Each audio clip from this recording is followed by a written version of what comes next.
3, 2, 1. Good morning, everybody, and welcome to the Town of Port Royal's Council Retreat.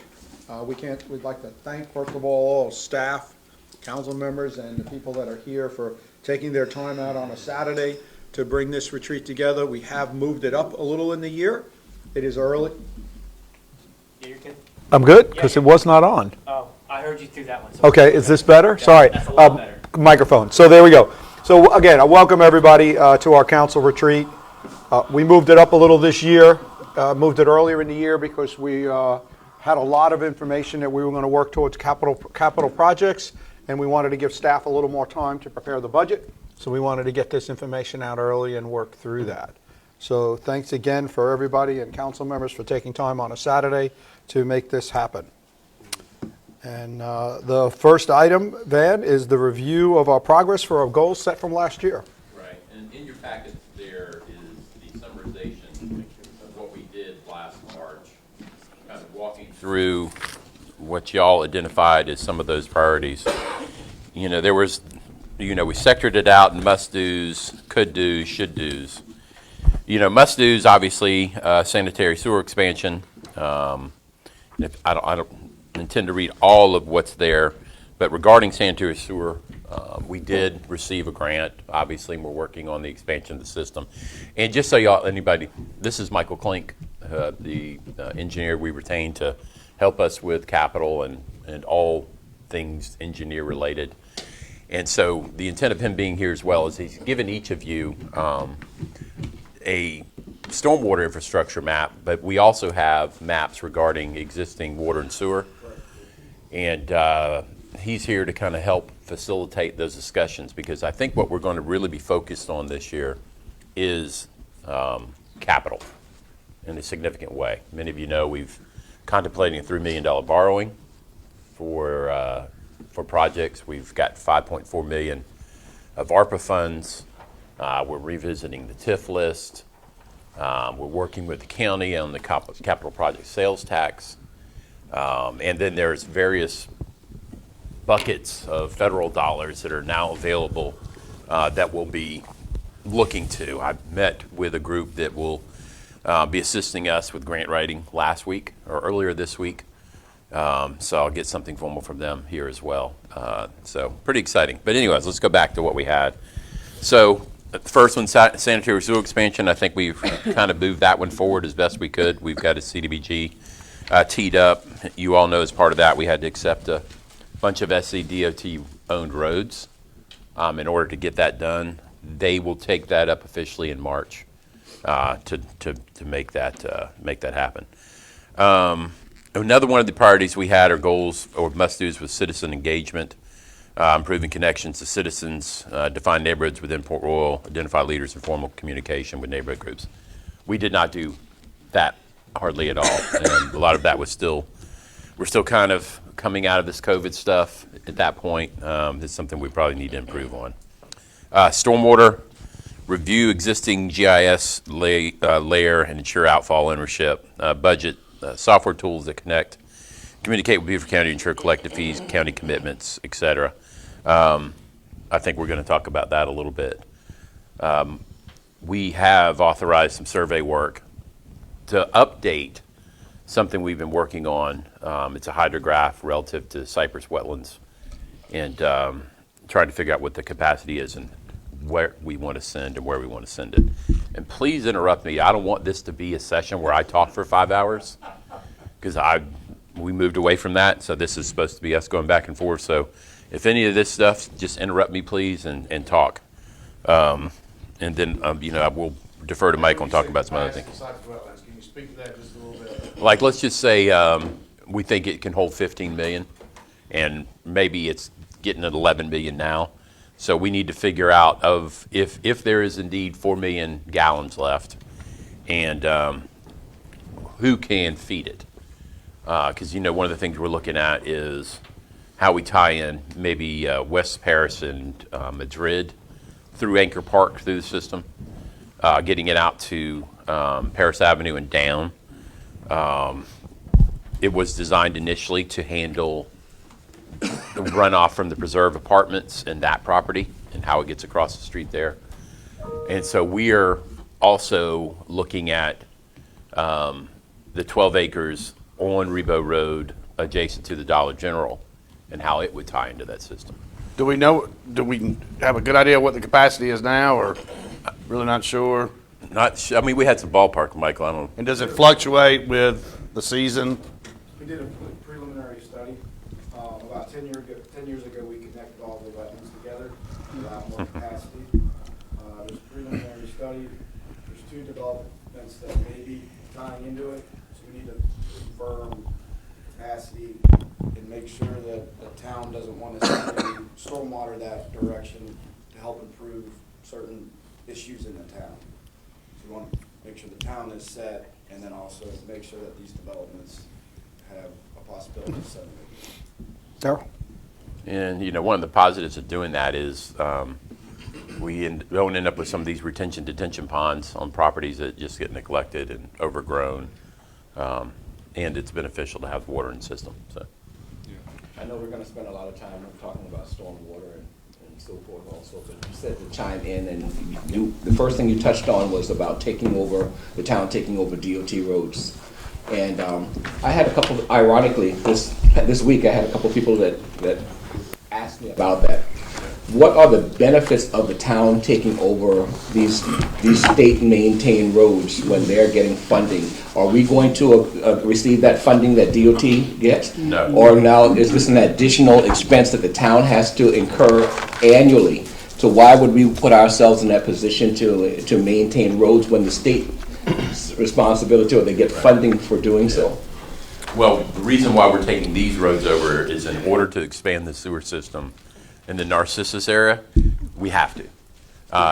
Yeah. I mean, you might want to explain what that process and how it ended up working out that way. Yeah, basically there's limited right of way of where to put the sewer, so we have to put it in the road, and DOT will not allow sewer in the road.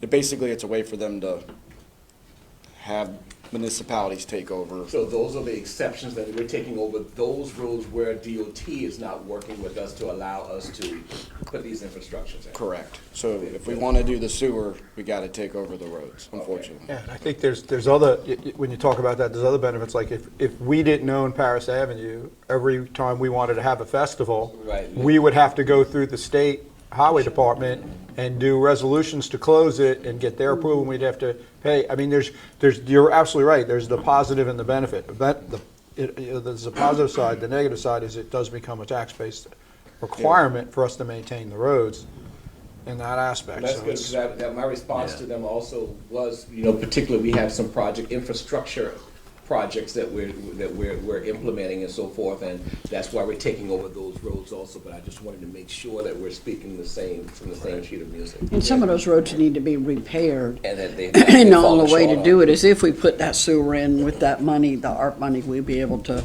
put the road back in because we had to take care of it for Well, sewer. the standards aren't as strict. So, for example, if you were to put new lights on Paris Avenue, the state may require every 50 feet, which may be unnecessary and more expensive versus every 100 feet. So there are benefits on the standards as well.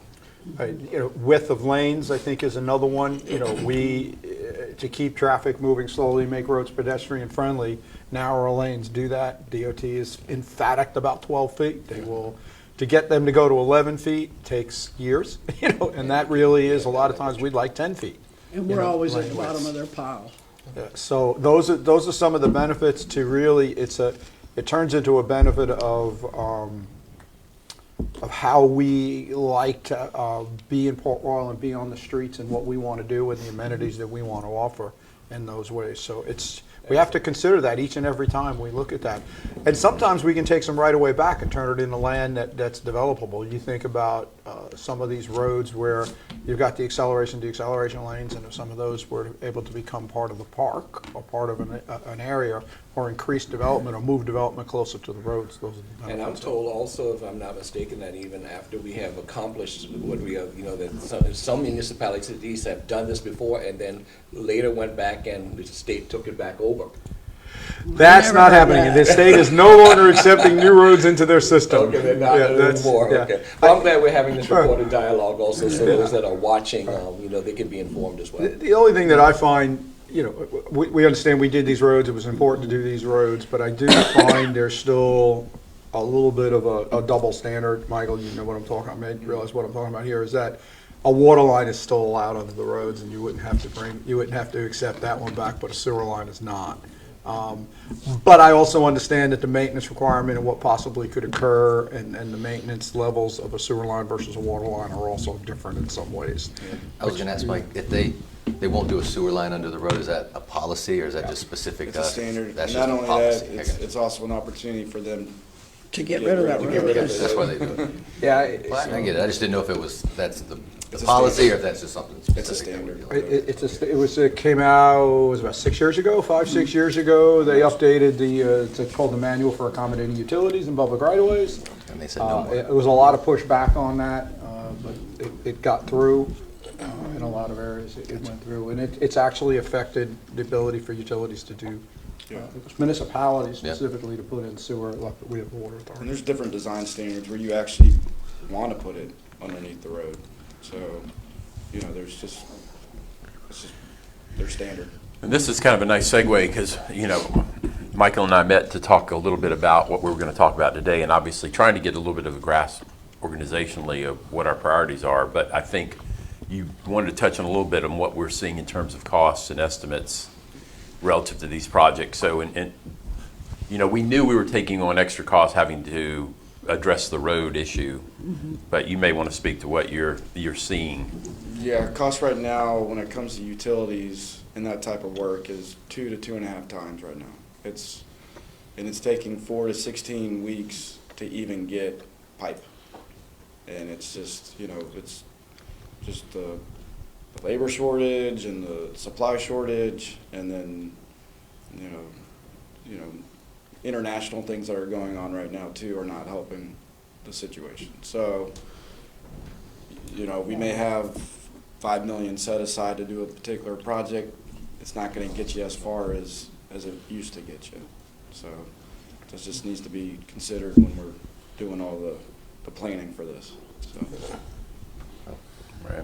Well, I'll say, I know we're on stormwater, but to circle back, because you want us to chime in, right? Oh, yeah, absolutely. With citizen engagement, it's one of those things I think about because I feel like we do a good job and we're always trying to work on it, and it's one of those things I don't know what more you can do. I mean, we went to the Coffee and Conversations. I was at one of those 2 weeks ago. A young lady kind of made a comment to the effect that she never knows what's going on in the town, and it seems like we just do things behind closed doors. And I reminded her, every single meeting is live, they're recorded, their Facebook agendas are put out there. We do a weekly newsletter that I think is great that comes out every Monday.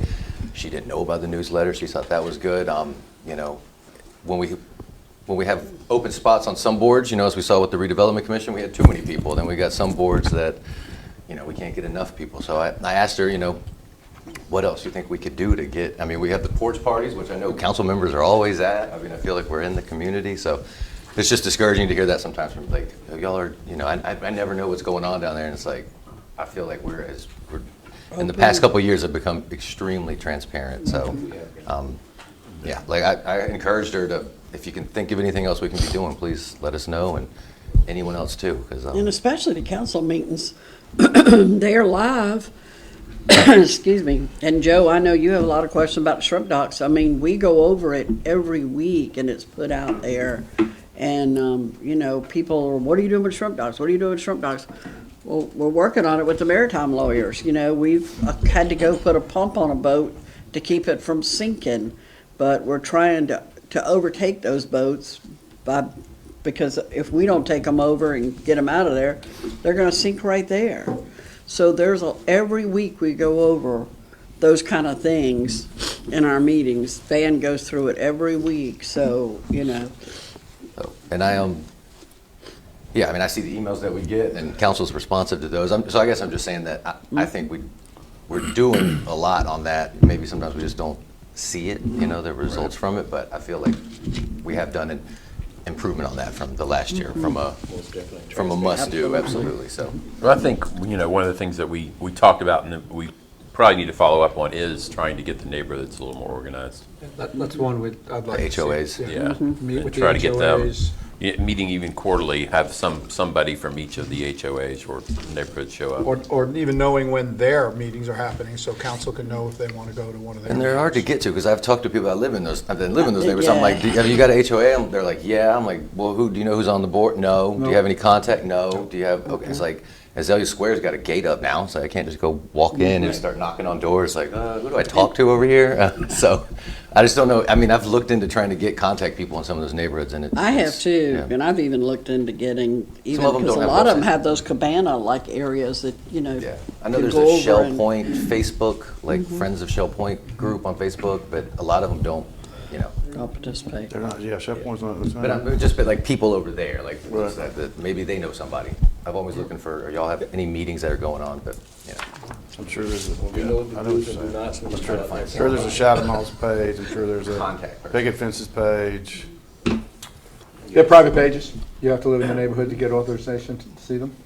I looked at the picket fences really hard one, and it's a private page, and if you don't live in there, you have to ask for permission.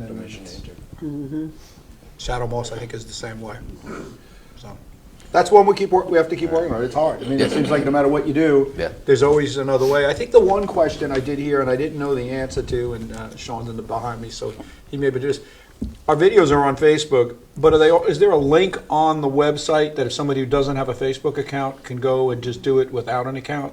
Typically, you can watch videos without having to have a Facebook account. I don't know if the agenda redirects to that, but I think through Civic Plus, you can put an icon for a video link, and then if anybody has a specific question about that agenda, it'll shoot to that video. Maybe that's something we need to look into for people who don't have Facebook accounts, that there's another way, or even go back later and have the old ones posted on our, We can test, and even if I have to download it, and maybe we do a. because that was the one YouTube question I page. think, is Yeah. I don't have a Facebook I don't account, have how do I see it? There, So. 100%. Yeah, I've seen something, since October 23rd, I've been through the Yeah. town of Whitmire every weekend, twice going through there.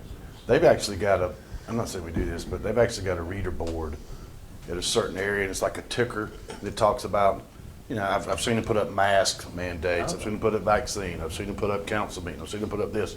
It just constantly scrolls around. I'm not, that's something I've seen in another community. I'm not saying it will work in Port Royal, but that is something that just dawned on me. It's like, I go through Whitmire, I can tell you what's going on there. I don't even live there because of that ticker that I see as I go through there. I was joking with Joe, and I'm sure it's something we'd all get behind. I said, the day after council meetings, we all just go knock every door and let them know what we just talked about. We need a town crier. That's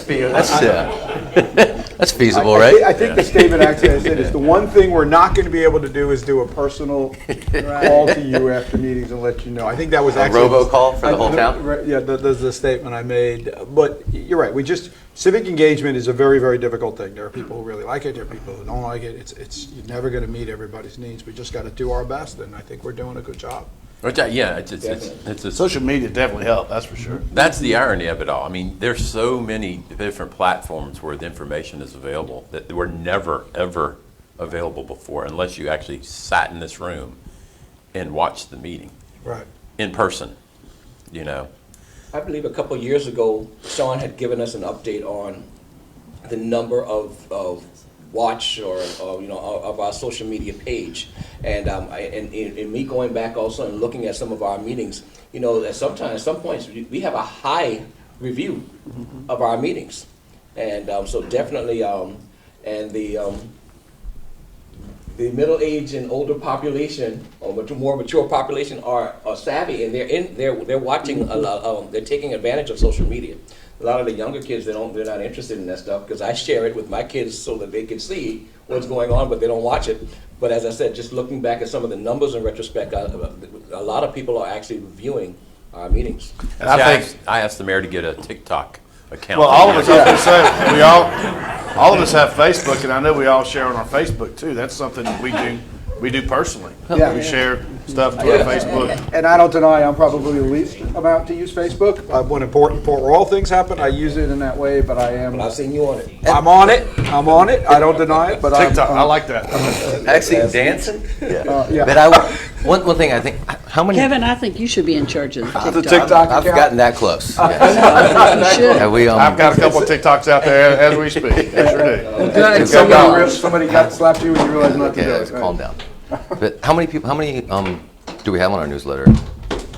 785, Okay. almost 800. And one thing you can do with that, maybe with Facebook, you can start an ad campaign and like a sign up, like have it like an action item. Click here to sign up, and Yeah, for sure. so maybe, and then not. I mean, it's really not a lot of money. You know, $50, $100 behind an ad campaign that just says sign up for Facebook's newsletter. We can target it to this area, and it'll run, and it'll have an action item. Click here to sign up, and maybe we can try and pump those numbers up a little bit. 'Cause Well, it kind of leads a little bit into this next thing, which is in terms of goal setting, was economic development. And we have been doing a fair amount. You know, right now, Brooke and I are participating in this retail group grant, whatever you want to call it, through the Municipal Association. We were just made aware of a very fascinating piece of software in terms of how geofencing works and how it's done. And I mean, the things that people, that they know about all of you is intriguing. If you go to Walmart and with your phone in your pocket, I can tell you where you came from and where you went afterwards and where you live. So So it's good that I left my phone in the car this morning? Probably, yeah. I want to echo that. I want to speak to that. So at work, my Yeah. day job, we're doing a hiring push, and I'm working with a company in the markets that we're in, and I've set my demographic: 18 to 54-year-old male, female. Goes in. You go into this geofence, right? And I've geofenced other businesses, other similar businesses, Walmart's, Tiendas, Dollar Generals, etc. If you go in there and you've got one of these and you're 18 to mid-50s, it pings you. Now you go to scroll.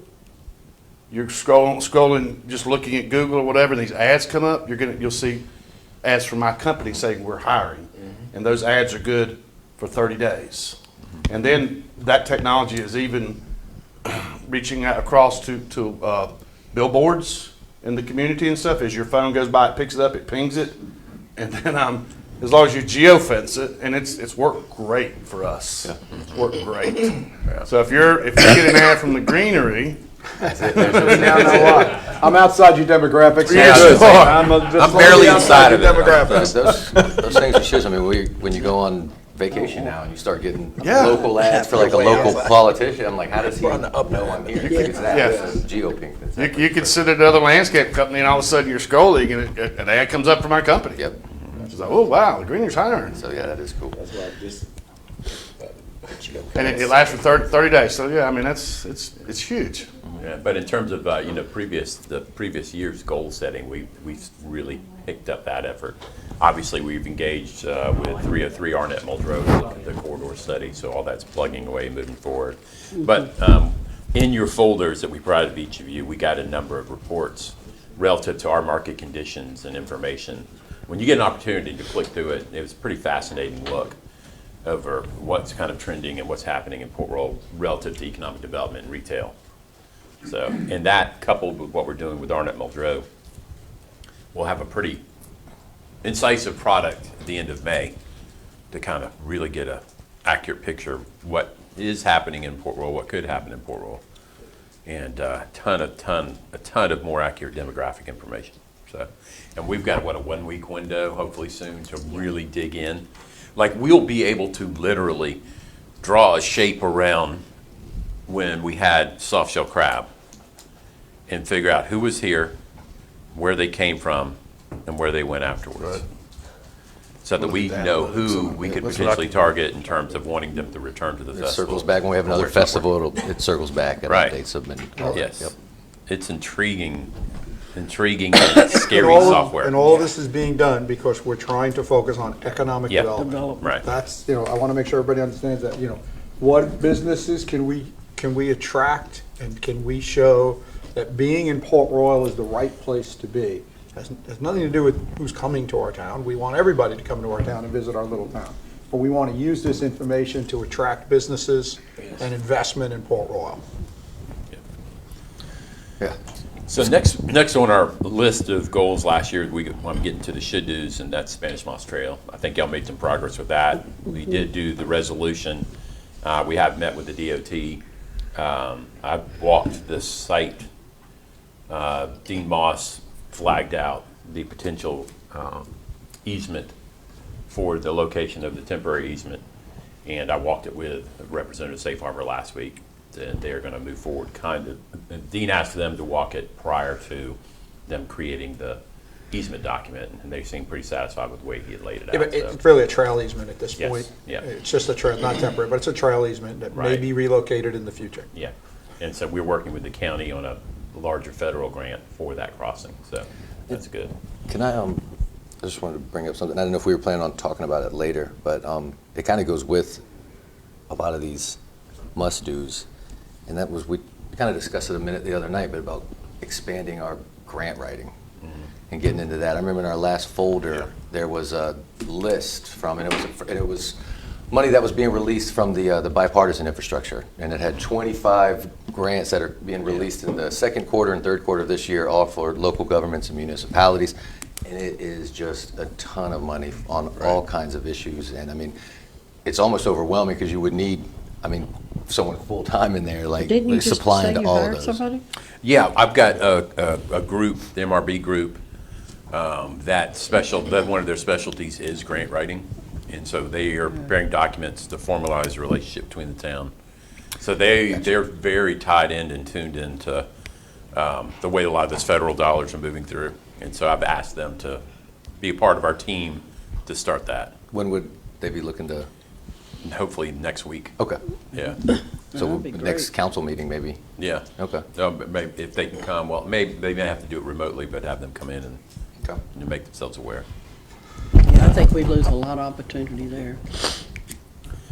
The next one is, on should do's, is development of the Port of Port Royal. Y'all were so effective there, you got us a new owner. So I think you that's- guys were Progress. also heavily involved in that Yeah. with staff. It was a group effort.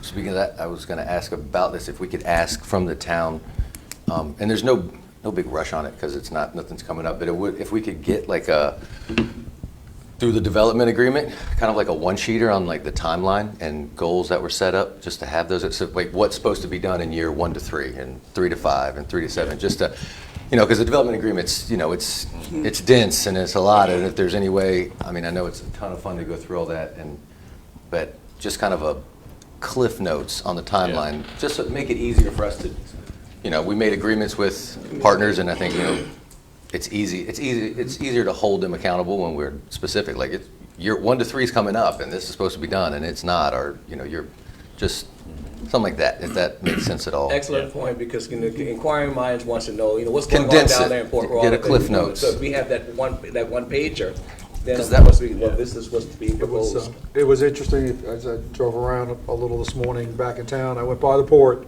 and they actually have a piece of equipment in there. Yes, They're cleaning I saw up that. along 6th Street, Yes. next to the dry stack. It looks Yes. like they're starting to clean up in there, I saw that. move around, so things are starting to slowly occur. They're bringing in staff, they're getting to work, Yep. but yeah, just in especially the timeline, because I remember we spent a lot of time on that, the agree. goals of 1 to 3, I remember like 1 to 3, 3 to 5, 5 to 7, and I think there was 10-year goals too, so. And I'm sure everybody gets in, when we go out, when we go to the barber shop, when we go to the grocery store, when we go out, first question is, what's going on with the port? Yes. I know I spend way too much time in the barber shop. I have to Yeah. cut back on that. But yeah, so Coffee shop guy. a cliff notes Cliff note sheet. Yep. on the Yeah. timeline of the port, just so we just kind of refer to that. Yeah. The next one was expanding broadband services. Honestly, not much has happened there. Obviously, it's an identified funding priority, at least the original American Rescue Plan Act, although I think the rules changes keep happening. I think right now, if you got less than $10 million,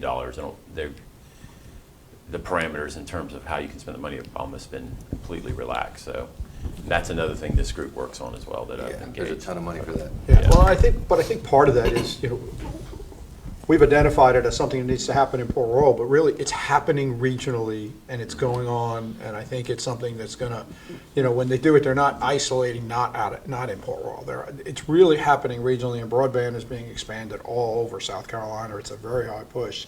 So we just need to make sure that we're, when things are being discussed, that we're still at the table at some point, so Right. don't forget about us. I don't know if it's something that we need to spend our dollars on specifically, unless we want to open up a public access point somewhere. And I know we've had those kind of conversations, and see if that makes sense to open up public access. And point. we do, I mean, basically, town hall is a. Town hall is a public access point. You can sit out on the bench here, and we've sectored out, or, firewalled, public access for folks, and we see them. They sit out there and do it all the time. So. Good. Safety, assess town's ability to deploy additional public surveillance cameras. We have added some cameras at the park. We're utilizing the Port Pinckney Chapel as kind of a base to take on some of that. And the lighting thing, obviously, we upgraded the lighting all through downtown. A few complaints that it's too bright. But we met with Dominion yesterday to talk about Paris Avenue. I don't know if any of you walk Paris Avenue at night, but it has got some pretty bad spots. Yeah, there's some pockets that are really dark. So we're working on that, obviously with the CDBG, but with lighting also. They suggested we go look at May River last night, but I think Michael was over there and he just said because it's a DOT road, they've got poles every 50 feet, and I think it looks like it's It's a little much. a little much. So we're going to find something in between. Yeah. They can offset them so on each side, so it looks like it's more often. We What- also talked about adding some security down at the Sands also. right? Exactly, that was my next statement as well. What did we do? Do we end up doing something permanent for the boardwalk and the observation? Or was it temporary? I would need to ask the chief about that, because we did talk about locating a camera Yes. at one of the poles adjacent to where the boardwalk was. Right, I that's need to ask what his progress was on that. Okay. We can get it down there towards that tower. Right. I think the other thing, it wasn't in the goals last year, but I think the town's done a lot on safety in the aspect of pedestrian and traffic safety. I think that push is really starting to take some effect, but we got a long way to go. Yes. I heard this morning, and more traffic accidents again on Reboat Road that held people up this week. Y'all have, I read the reports every morning and every night. The traffic accidents are through the roof. Yes. I mean, 2 days ago, I think we worked 7 traffic accidents in one day. Man, they were backed up yesterday all the way to Amvets. I think that must have been the It was same one. terrible. I think I it's was because coming it's from- distracted driving right here. I was This is the coming from culprit. Burger King side, and they were beyond Alvin Ords. Yeah. Well, they were at Amvets. Yeah, I think it's something we've just got to keep, finger on the pulse. There's only so much we can do, especially considering that they are DOT roads. Then this We is going can't to be lower part the of speed that limit. discussion We we're can't- going to have with Michael about, and what the direction we really need to provide to our representative on the capital sales tax penny, because we all know the intersection of Rebo and Ladies on Drive is a disaster. That's part of the problem. And the problem is also impatience, because people are seeing that line and they're going all the way up and they're cutting in, they're forcing their way in to get ahead of others, and then that creates road rage. And avoiding that intersection by cutting through the residential neighborhood and coming up Waddell Road now. Yes, That's- that's- Yes, too. yes. Getting They bigger were and backed up bigger, around and the curve that, there. Waddell Road is backing up further and Yes, further down in the around the curve. afternoons for the hour. Yeah. People trying to beat it that They'll way. be at so your house soon. they're gonna Have be in coffee my- out front. They'll be in my house. Yeah, When they'll I be leave down now, there. I just take Battery Creek and come out down Allison Yeah. Road. Although the one thing that I did realize, and I don't know why we didn't realize this before, but the flashing speed limit sign at the base of the bridge is Yeah. really good. And as I was traveling this week for work, I've seen more and more of those, and some really, really nice ones out there. A little bit bigger, your speed is, Yeah. with the other speed, again, just sitting on a pole, I'm telling you. But what we're missing at that point is there's no sign in front of that, and I had to turn around and go back and check again, that says that the speed limit is lowering. You come off the bridge, it's 45 Reduced miles speed an hour, ahead. and there's no reduced speed ahead sign. And I wonder if we can't ask the state to please add some reduced speed ahead signs. Well, that was a comment from the audience. We'll geo-fence them, we'll put an ad on Would the you phone. geo fence that? Looking at it. Please slow down. Yeah, there isn't one. And again, I could see somebody arguing about that if we ever gave a speeding ticket. Well, there was no sign that said reduce speed ahead, You don't have that dropping with Material Bridge either. Yeah, so just something to think about if we can ask them to do. Again, we're trying to let them know that we're focusing on the speed. I'd love to get that speed limit lowered, but we know that's a very, very Well, difficult it was thing. interesting is I had somebody that works for a local news gathering information service she asked me, she goes, when did y'all reduce the speed to 40 miles per hour? And I was like, about 13 years ago. Yeah. And she's like, I didn't notice that until you put the flashing sign up. Wow. So those are the things. I said, well, we asked for 35 and they gave us 40. So anyway. I still think that the means that they determined what the speed limit should be just Yeah. makes no sense to me. If anybody ever wants to talk about what that is, I'll talk about it offline and tell you how they figure out speed limits. So we got into. Michael, you know what I'm talking about at the engineering practice that's used. It has nothing to do with the road or the conditions. It has to do with the way people travel. All right, the next priorities we got into what could do is repair sidewalks and improve connectivity. Obviously, we've compiled the database that Brooke and Noah put together. And so we're going to talk a little bit about the GeoBond potential borrowing to now act on that database that we've created. Road maintenance funding. I think at this time we were all looking forward to a tag fee, and that didn't happen because it's basically been made illegal by the state Supreme Court. And so a lot of the places that did have the tag fee have now rescinded it. So in terms of a regular source of dollars, there is none. We were looking to local option sales tax to potentially do that, but it get killed because people don't understand that most of it was for property tax relief. But anyways, I got my own axe to grind on that one. The next one was secure funding for Spine Road. That's something we continue to work on. It is currently on the revised impact fee project list for transportation in northern Beaufort County. We're working with the county and the other municipalities on where we end up with the final list. Obviously, it is still included in the TIF capital projects list as well. And then the final is improve police community relations, ties to citizen engagement. Proactively seek opportunities to vent. And one of the things I do see now in my daily reports is they have a where they talk about what they're doing in terms of engaging the community, neighborhood efforts, reach out. So they're doing a lot more just walk-ins and saying hello and making themselves, known to people. And to be honest with you, I think we're finally getting close to being fully staffed again at the police department. So we've had a fair amount of turnover and addition. So I think we're not unique. This is happening to all police departments. So if we're close to fully staffed, that's pretty good right now, to be honest with you. Next is work on retention. Yeah. So that's something we probably need to talk about also. Next one, improve street lighting. We kind of touched on that already. Other goals proposed that no order assigned, review town codes of ordinances. Honestly, we haven't gotten to that too much. Intersection improvements, utilize traffic study. We're digging and trying to get on every single project list. And we're going to dig a little deeper. That's why I've got Michael here when we get into this, the goal kind of setting thing where he's going to talk about, and he's got some maps and some things he'll talk about. So he's probably looking at me like, why are you skipping over and not letting me talk right now? But you'll have plenty of opportunities to do that. We have a whole section for you. Yeah, exactly. So intersection improvements, a number of our intersections are on the impact fee list and should be contemplated in some of the larger projects because we all know, Port Royal's a town of 14,000, but we're moving 32,000 cars a day through town.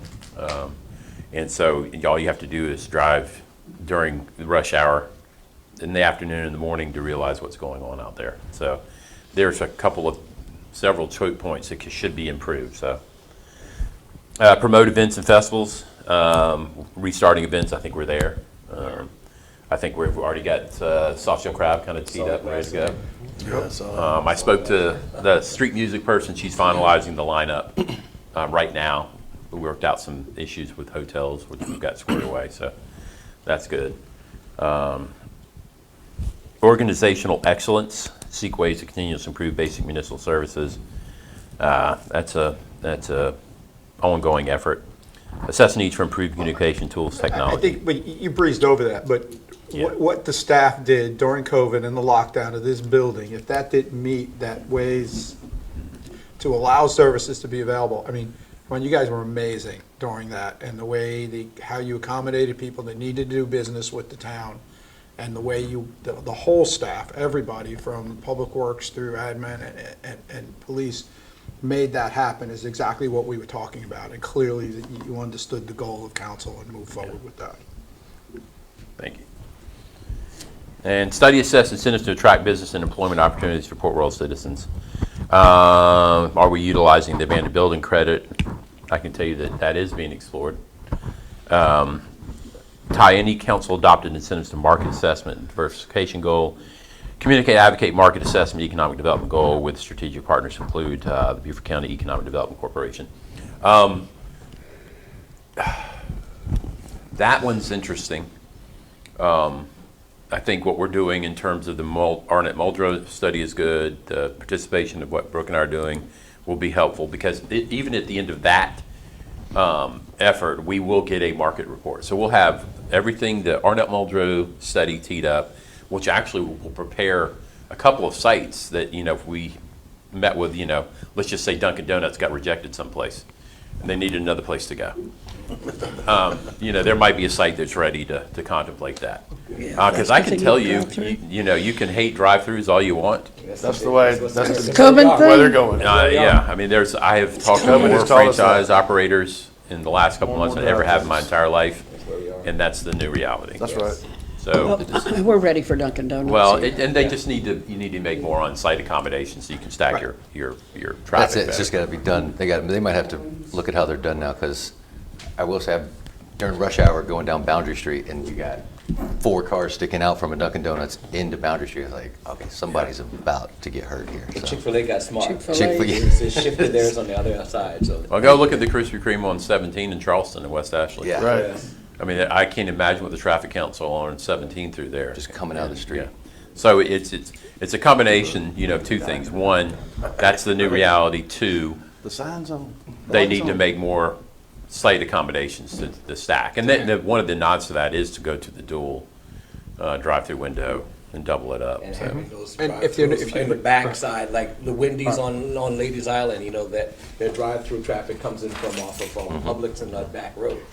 And if you're reducing, Thoroughfare. if you're reducing the in-dining option, that means you're reducing the number of parking spaces, which means you can increase the stacking room.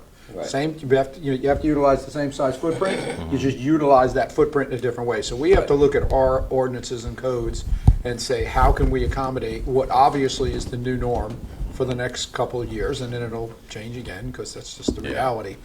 But accommodate in a way that it meets all goals and objectives. 1 is economic development, 2 is aesthetics and the way it looks, and 3, obviously, safety moves to the top. But those are the 3 things, if you're not prioritizing them in any way, those are the things we have to make a decision on. And I think we need to move fast. I think we Yeah. need to show that the retail businesses, that the town of Port Royal has reacted, and we need to change our codes and our ordinances so that they're saying, oh, wait, they're already allowed, I don't have to go through a ZBO, I don't have to go through a special exception, I don't have to do that in town, I can just come this way. But we've got to put those standards in place. Yeah. Tee it up for them. And I'm sure we'll have that conversation later when planning comes through. And the other part of that, in terms of the Economic Development Corporation, Greg Shelton is a service our board member. He's been very engaged, very active. Great job. And relays information very well.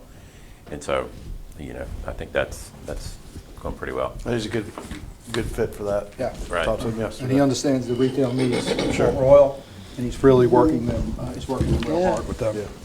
Well, that's the quick overview of what the goals were from last year's thing. And I don't know if y'all want me to be Charlie and write up all these things about what your goals might be for the upcoming year, but I think that's where we want to kick off. But I think, if you look at the growth we've had, the federal dollars, the potential borrowing, I think, in my opinion, and we are doing this in February, like the mayor said, to really get a grasp of what we can do capital-wise. And so I think, a lot of the goals, are going to be focused on actually doing some things.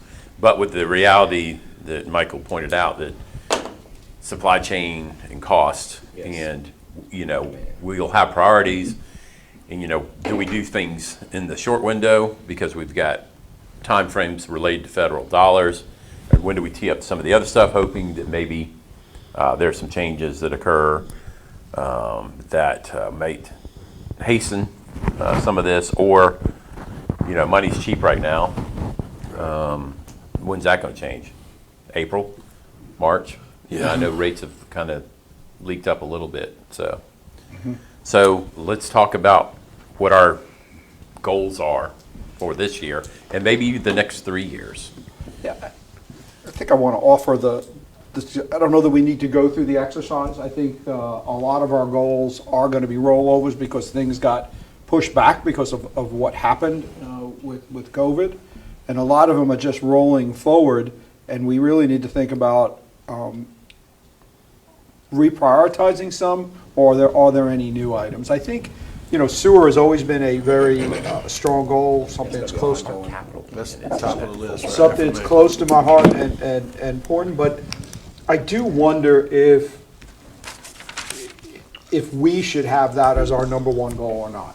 That conversation goes around in my head many times when we're looking at things, and at the point now that some of our infrastructure needs maintenance, do we want our borrowing capability, or do we want our grant writing efforts to be solely on, the number one of sewer, or just keep asking the water authority to make sure they make that a priority and come to us for projects, and we keep it as a goal, and we assist them like we assist others in making sure it happens, and when we hear from the community that sewer is needed, we're the advocate for those community members to the water authority.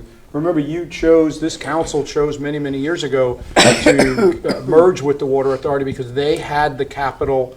One of the reasons was they had the big capital pocket to move that stuff here, and they also had the maintenance dollars to do that. So I think from our goal, it needs to be that we're the advocate for the citizens in Port Royal.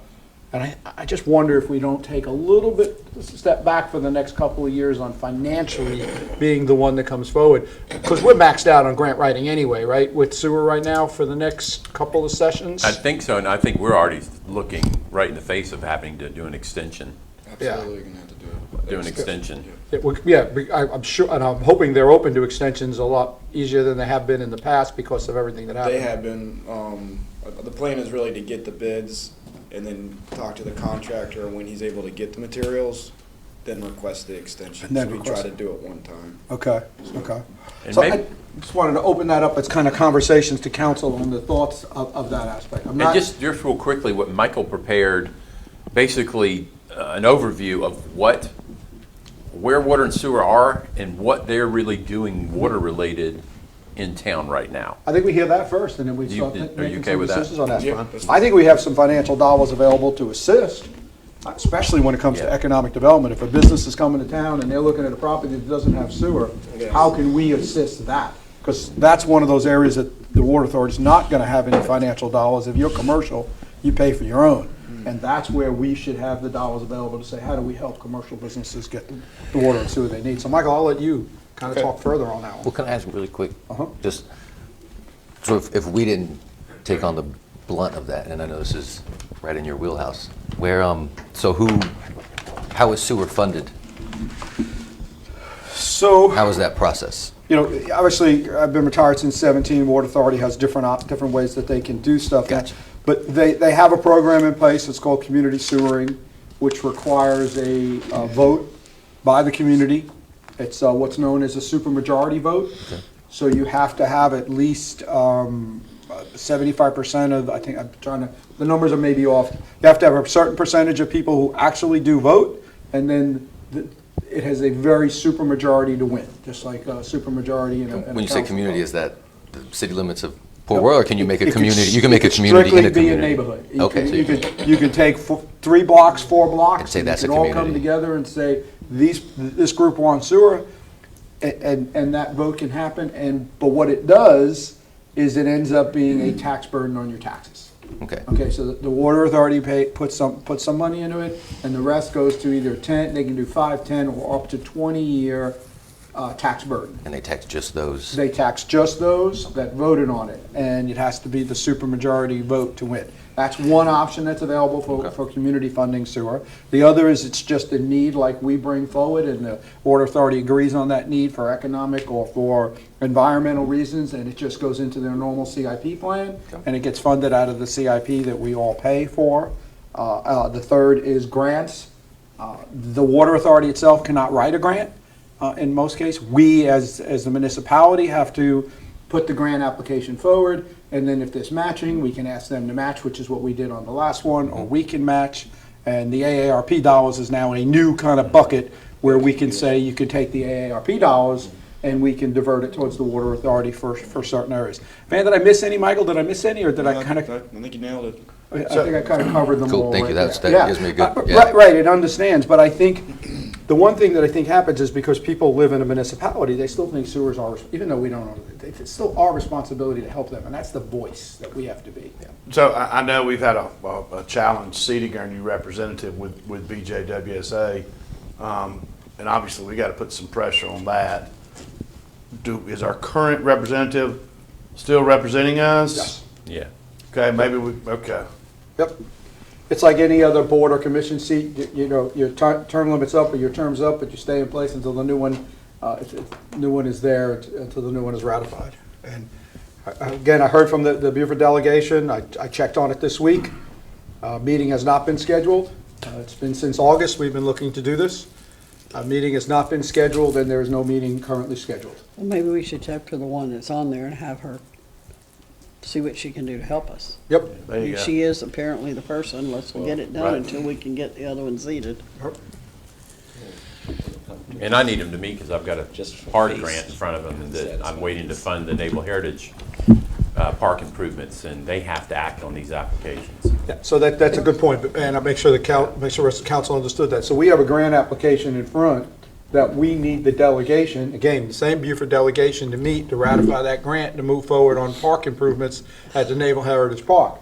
So we're waiting for that as well. So we have two items in front of them that we need the Beaufort delegation to meet. What's amazing to me in this time and era, after 2 years of COVID, that the delegation can still not meet virtually. For what I feel is pretty simple, run-of-the-mill activities. They've never not ratified a seat for the Water Authority in all the years the Water Authority's been on, and then a simple grant application review and approval, and that can't be done virtually still to this point. And to me, that's, I don't kind of get that. So we can talk a little bit about Good. what you have in front of you is what Michael's prepared, and I don't want to steal any thunder from him. I'm sorry. Yes, since Michael? we're talking about capital improvements, what I did is I put together infrastructure for the town of Port Royal. So this first map is the existing stormwater infrastructure. The light blue is the town of Port Royal boundary. There are some pockets outside of this, but this is the main area for the town. Be able to get it on one sheet and not have it really small. So this is Hold on a second, actually. Michael, Kevin? I'm sorry, I got a question just because, just really want to understand it. This is great, like, this is so awesome.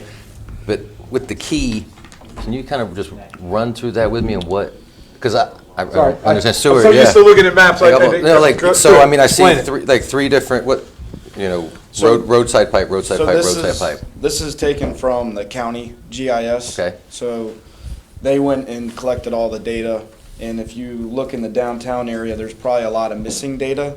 Okay. So what they put together, and this is part of their MS4, which they're required to do through DHEC. So the key down here is basically their legend. We did not put that together. So you got just the different line types. So like channel pipe is basically like a ditch, channelized flow. Okay. Roadside is like a roadside ditch or swale. Road pipe would be like a culvert across a road. Okay. Crossline pipe, I think, is similar to a culvert. Driveway pipe is exactly what it is. It's like a culvert through a driveway. The laterals, I believe, are connections to like outfalls and connections to other pipe. So this map, I really just wanted to show you guys the current infrastructure, where the outfalls are identified for the town. If you want to get in more detail, you really have to kind of zoom in and have a better scale on it. The next 2 pages are zoomed in a little bit more, so you can try to see what's going on. This is also merged with DOT roads, so the county's basically trying to get as much data as they can to have control of the outfalls and all the permitting requirements through the MS4. So the third page is a zoom in of more the downtown area of downtown Port Royal. There is a lot of missing data on here, and that's something that would need to be updated in order to do a capital improvements. It has to start with data collection. It's nice that we have a start, though, so you can see what we have so far. The fourth page shows the service area for water and sewer. for the town of Fort Royal. I'm sorry, Mike, could you go back one page? We talk about the data gap, and data gap is always an issue that, you know, municipalities have to think about as they move forward with asset management and managing what we own. But it's interesting that we must have a pretty good detail on how the Cypress wetlands connected to three ponds. Absolutely, yep. And how difficult would it be to just get something like that added to the county's GIS system? I would have to coordinate with them. I don't know how they did their data collection. I don't know where they got their data from, but there are absolutely a lot of missing data. So we could assume they did not approach us to say, ask us if we had at this point? Yeah. Because that would have been something we would have had, and I assume some of our larger commercial projects have some stormwater that we yeah. can move forward. Okay, I was just wondering where we were on that, and that may be, so that's kind of one of those things that leads towards a goal that we think about is closing that data gap and putting that together and figuring out the funding to get that data gap closed. Yeah, and with a lot of issues that kind of come up in the past 10 years, I've gone out there and know a lot about the area as well. You're not going anywhere, right? What's that? You're not going anywhere, right? No. We got to do a data download. We need a data download. You'll get the data download first. That wasn't a yes or no. But I think for this area, for sure, it's a lot of old infrastructure. Very good. And I don't know how quickly the county would go out there and get that. So it might be something where if you're really looking at capital improvements plans,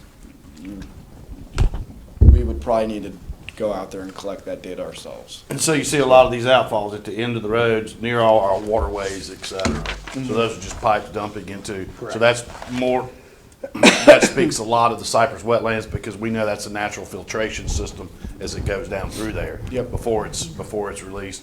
These pipes are just daylighted right there at the water, and whatever's collected on the roads, it just dumps into the water, right? Correct. In my mind, Jerry, I'd love to see where the outfall is that the Cypress wetland affects. Right. You know, which, I think I know in my head which one it is. I think I do too. Which two it is. Right. We ever get into the point of really trying to show that what the Cypress wetland does to enhance the environment, I'd love to do some sampling at that Yes. versus one that doesn't flow through the Cypress wetlands and show people that the millions of dollars that this town council has spent on the Cypress wetlands, Right. how much it affects the environment and protects the environment. And it's really another one of those things that should be the standard that other places are thinking about doing, which I know something like that similar is happening now over on an Azalea area is being looked at the old Yeah, park. now down the there. impact that has, I mean, yeah. because it comes down to duck blind and then it goes out Right, down those right. roads. There's two Yeah. outfalls over there. You and I both are thinking the same thing Right. in that, and I'd love to see what that water quality discharge is Right. there at a 1.5 inch an hour rain or 2 inch an hour rain versus the water quality at an open discharge somewhere else. Right. But Van, doesn't it come from over to at the Yeah, preserves? good point. Yeah, Comes and- from over at the preserves and comes into the wetlands and then goes from the wetlands Yeah. to that, And one right there off of, right by the Little Brown School and then comes under that, through that creek and then goes into duck blinds and then goes straight back by the old Ritter House and goes out. Yeah. Yeah, I think we all Basically, these understand are all that, I'm just just saying on the pipes. map, it's not reflected. Daylight, right. And Yeah. I'd really like Those those two are open outfalls to pipes. say Look at all affected the by the Cypress all the way wetlands, around do a the quick water. sample Right. site plan and show how much it's, the benefit that it has in those aspects. So- Infiltration. Sorry, I didn't mean Just to a drop lot. you back, we're now to the Sewer Authority page. What is it? This just, the fourth page, this is a representative of the water and sewer service area that Beaufort Jasper is currently Yeah, it is. has water and sewer. They're spread. But it's just the boundary, it doesn't show that it in any way is built out in those areas. Correct. It's just boundary lines. Correct. Okay, so it's not built out, it's just boundaries. Yep. So this is just showing, the next page is just the water service area. This layer is directly from Beaufort Jasper Water Sewer Authority. The next is the sewer. So everybody's got water in Port Royal. Again, not built out, Right. just Boundary. It's there.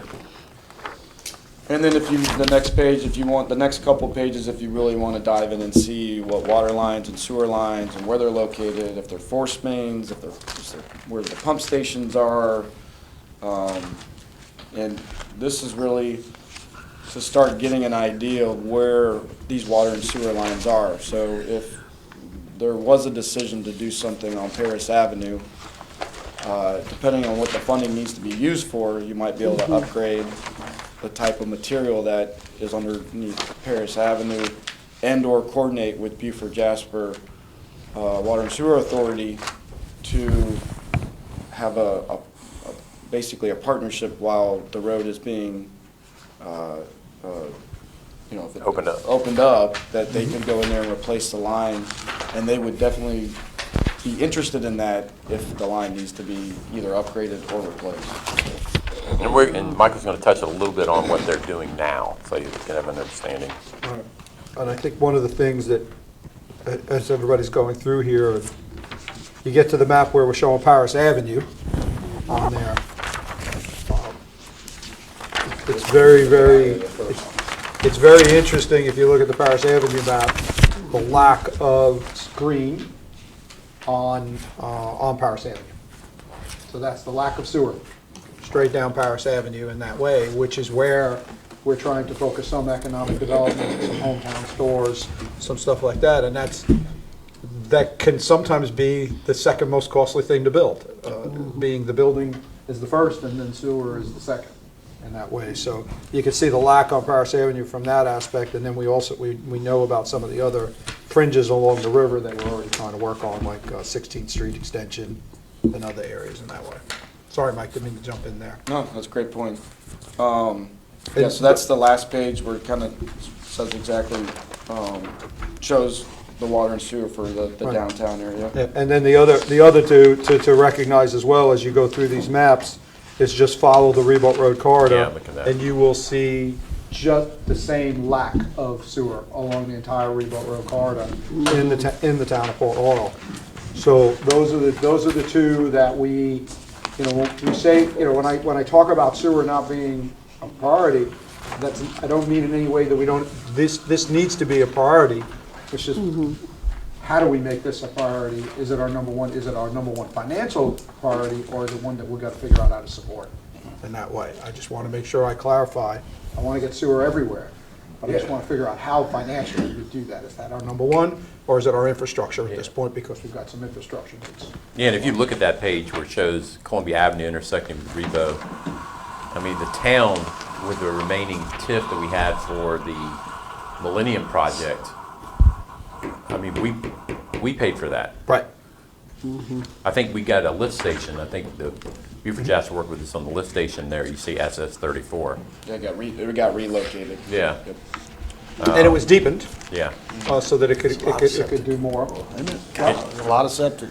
And I will tell you, and ironically, we did this on purpose, hoping to catch some of these commercial properties, and I've got opposition from commercial property owners on Ribault Road. They didn't want it, yeah. Yeah, there's a manhole on the north side. Yeah. Ready to be extended. Right. So, What reason, Joe, how closely? they wanted to be paid for their easement. We were bringing them free Oh, sewer. yeah, that's right. How closely connected will you foresee expanding sewer on Rebo with the goal of trying to bring in businesses there? Like, when we get this study back, are they going to say, one of the things you have to do is get sewer on there? I absolutely expect the study to say that as well. We've already submitted a CIP capital project request to the Water Authority, asking them to review Ribault Road and Paris Avenue, spend their CIP dollars to say what's available, and the Water Authority defines it, in the engineering world, I shouldn't say the Water Authority, engineering defines it in kind of three ways. Readily available, needs full design and construction are kind of the three ways. So readily available is, there's a tap sitting right there, you ready to go, you can build, you can connect. Available, you're fairly close and it can be extended. The other is, we're not sure and we got to figure out, we got to design something to make it happen. So where do our properties, commercial and residential, fit into those 3 buckets, and then we have to decide where we want to spend our money. I mean, what we're doing at Smilex and Narcissus, those was available, but required full design, full construction. Okay, and that's it, just, so those are the decisions, and we need that first piece to even know what's there. We know what's missing, now how do we even look at that? And the time, it takes time. Because even before you were on council, you and I looked across the road over there, and when you were still with BJWSA, at sewer on that side. And that's been over 5 years ago. Yeah, and that's not where longer. we ran into the easement issues. Right. The plan was Yep. there. Listen, I've run it, that same scenario is not unique to Port Right. Royal. I want to make sure, because I've ran into the same thing with water in other municipalities in the area where people, they want water or they're complaining about the quality of the water, and here's the way we can fix it, but we need a 5-foot easement. Forget it, we'll live with what we got. They don't, we've had, that's a little bit of an education program that we have to work through with our property owners and our citizens to understand, what does that easement mean to you financially? What does that easement mean to you of operation and maintenance, and what are the benefits of that? And we just have to move forward on that. And there are limits to how much any grant would pay for an easement also. Sometimes it's zero, and that's the money that has to come out of our own coffers to get the right-of-way access first, in that aspect, so. Just good conversation, everybody. Well, I guess I'm asking you, as far as we're going forward, just thinking in the goals going forward, you're kind of proposing to look at it, not spend so much of our money on sewer and find other avenues and use that money on other infrastructure projects and try to see how else we can get sewer other than just, we're going to pay for it. Do we use, let me clarify, do we use our borrowing capability to get sewer? Do we keep going in the grant writing? And do we use our borrowing capability and some of the financial dollars to deal with some of our infrastructure money, which in some ways is just going to cost us more if we don't do further down the road than if we do it now, where if we sewer, they don't have sewer today, they're not going to have sewer tomorrow. If there's money on it, we're going to bring it. It brings in the economic development aspect. So those are the things in my mind that I keep balancing. The one-time infrastructure dollars, some of it's available, or our borrowing capability now. If we deal with our infrastructure, which then extends the need to spend big dollars on that out 10, 15, or 20 years, then allows us in between those points to then refocus on the sewer. Because it's going to take 2 to 3 years just to figure out what we're missing and start designing that. Yeah. So do we use our instantaneous borrowing capability now that we have to deal with the infrastructure side, which in my mind is going to attract business to say, wow, look at what the town's done to the surface, look at the way it looks, look at their roads, look at the dollars they're putting forward in infrastructure, I want to be in their town. Water and sewer, nobody knows that it happened after it's done. Right. Nobody drives You'll see down it, the street and yeah. says, wow, look at what Port Royal did in spending this money on water and sewer. It has amazing benefits to the community. I'm a full supporter of every single lot should have it. But when we're trying to attract this other side and think about that and show what it is the town is investing, the street light changes, those kind of things. So yes, we define, So, yeah. when you say, Does that make sense? I got you. So, but when you say infrastructure needs, define that, you mean paving? Roads, sidewalks, So infrastructure, connections, when you safety, when you say intersections. infrastructure, sewer is a different, It's not an infrastructure we own. okay. And that gotcha. it's an Just trying to infrastructure- define the terms. No, I think it's great, because in my mind, it automatically happens, Yeah. and sometimes you gotta try to figure out what's going on up there is always interesting. So, you're absolutely right. That's an infrastructure that we're gonna develop, we're gonna spend time, energy, and money, and hand it over to somebody else. Okay, it has benefits to our citizens, it has benefits to our businesses, and when those benefits are available, we need to move forward and say, that's the reason why we wanna do it. We know we have a crumbling infrastructure when it comes to our road and sidewalk network. Okay.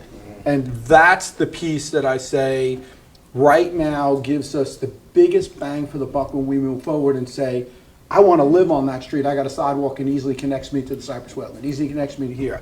Look at the condition of the road. Look at what's happening. The town is investing dollars in what makes sense to be out there. Like I said, we've always said water and sewer infrastructure, amazing infrastructure. People see 3 things: fire hydrants, manholes, and meter boxes. No, I just want to know. Spend $10 million putting in an infrastructure, And when it's done, you see fire hydrant, a manhole, and a meter box. And if any of those were built crooked, you think the whole thing was done terrible. Okay, when the hydrant is leaning, it looks to shabby work.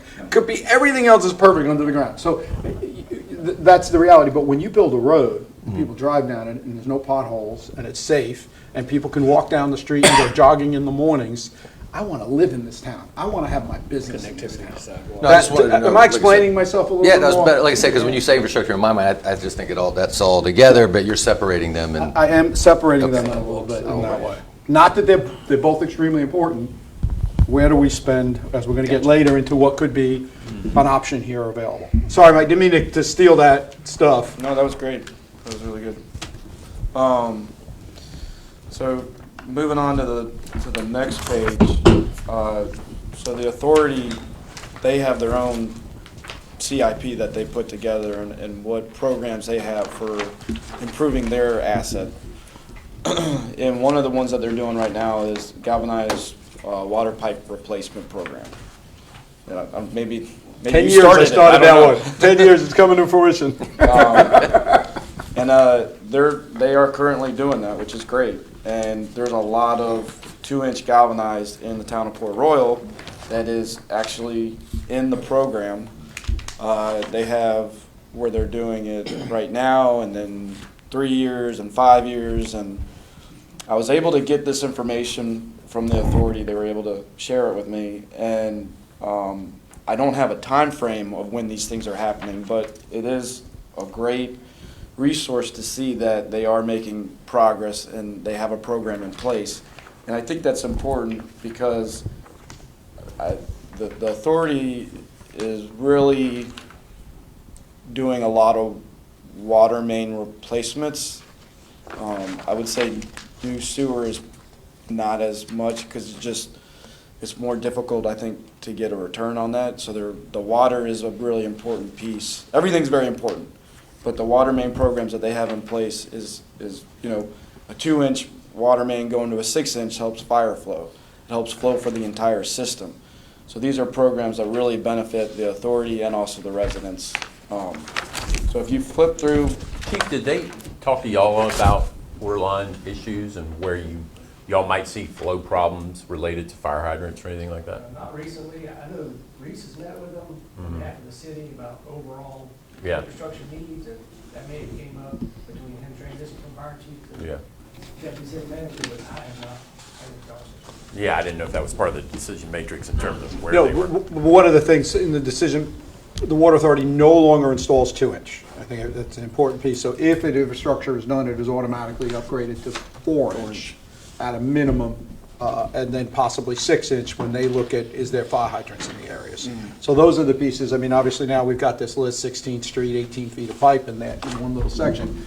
Probably already got hydrants on both ends of that, we don't need to, but just the link of linking the two ends of the block on a 4-inch line increases the fire flow to the line that's already there, because that's a deep in that way. Fire hydrant's has to be on 6 or larger, just for that statement as well, and so that everybody understands that. So I think there's some advantages every time they replace a 2-inch line in this town or any area. First of all, getting rid of galvanized. It's lived its life. right. I mean, it's lived its life. It was a product that was used for many, many years before fire flow was a requirement. And that's the reason it went in that way. And now with fire flow, you don't do 2-inch. Yeah, so the first page is just kind of a key map of where they're doing improvements. I'm only focused on the town of Port Royal, so in this package it's just the town of Port Royal. This list is everywhere they're doing it. It's not just the town of Port Royal, but there is a good portion that is town of Port Royal. 9, 13, and 17. Yeah, 19, 18, 17, 20, 24. Yeah, good key map. I mean, and they're in town right now. I mean, y'all see them. And the next 3 pages dives in a little bit of the location of all these, so you can just see them on a map. And if you go to the last page, you can see all the work that they're going to be doing, that they've currently Right done. around us. Yeah, and I don't have a time frame on that, but talking to the authority, they are absolutely open and want to engage with us on what kind of capital improvements that we're doing. either if it's funding that requires to be spent on certain types of infrastructure, such as water, sewer, but also if there is road replacement and they have an old water main that needs to be upgraded or replaced, that would be the appropriate time for them to do it. And we might be able to get that done quicker when it might be 10 years out. So it's definitely important to get them engaged with what we're planning to do. Because one of the things that we're going to talk about with Michael is Paris Avenue. We hit on the light thing a little bit, and he kind of alluded to it. You know, and it's may tie into the capital project sales tax in terms of identifying things that we'd like to see funded on that list or identified on that list as we were working through Paris Avenue. And you can see where sewer isn't. You can see where there's no stormwater infrastructure. You can see where there's no stand-up curb. You can see where the pavement's failing. You can see how wide the right-of-ways are. You can see where I could say we need light. You know, that may be the opportunity that, hey, Beaufort Jasper, we're fixing to tear up Paris Avenue. We'll have it exposed. It'll be easier for you to come in. I remember the night, they were doing Reba Road and you were angry because they hadn't even talked to y'all about the rings or whatever around the meter. I mean, I was just, you know, it was crazy. So better coordination will probably save all of us a lot of money. And the funding rules is a big part of it too. Yeah. And, you know, we were looking and identifying certain maybe water mains that the material needs to be replaced. But it sounds like some of the rules have kind of loosened up a little bit to now maybe partnering with Beaufort Jasper might benefit both parties versus only having to use it strictly for utility infrastructure. So I think that's great. I mean, Yeah. it gives you a lot more options of what you want to do with the funding. So. And I alluded to that as well because, you know, we got a $750,000 grant to do some work on Paris Avenue.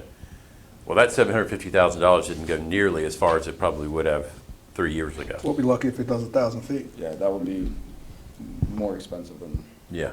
than And, the you know, funding. we're looking at the lighting and, you know, the minimum on the lighting upgrade was what, 94,000? Yeah, and that wasn't even adding any lights. It was basically upgrading with new poles and shepherd lights. So if we want to do, and that's just the material and them installing it, it's not adding every 100 feet a light. You know, that probably will be 2 to 3 times that, and then we would have to put the conduit in. So yeah, I mean, just got to strategize on the funding. Timing. Van mentioned about other grants that there might be grants that we have the funds that now we can match, and maybe we can turn this into, you know, maybe double it, you know, depending on what kind of grants there are available. So. Let me ask you a bigger question, Mike, and really, Van, you as well. Are we getting to the point that our ability to not have our own GIS mapping and GIS department here, is it starting to hinder or hurt us in any way? Do we need to be thinking about this, or is that something we can still push a couple of years down the road and we're good with the way we can get shapefiles and data from the 2 sources now and create our stuff? Yeah, I actually can't get the shapefiles from the county or Beaufort Jasper. You cannot, you can Well, only, there's security issues, and there's reasons why they don't want to release all that information, which is why when we put this together, we're doing with the best we can with zooming in, and they've been great to work with. It's just a security issue. They don't want to release all that information. I think for water and sewer, I don't believe it's necessary, because they have a great system.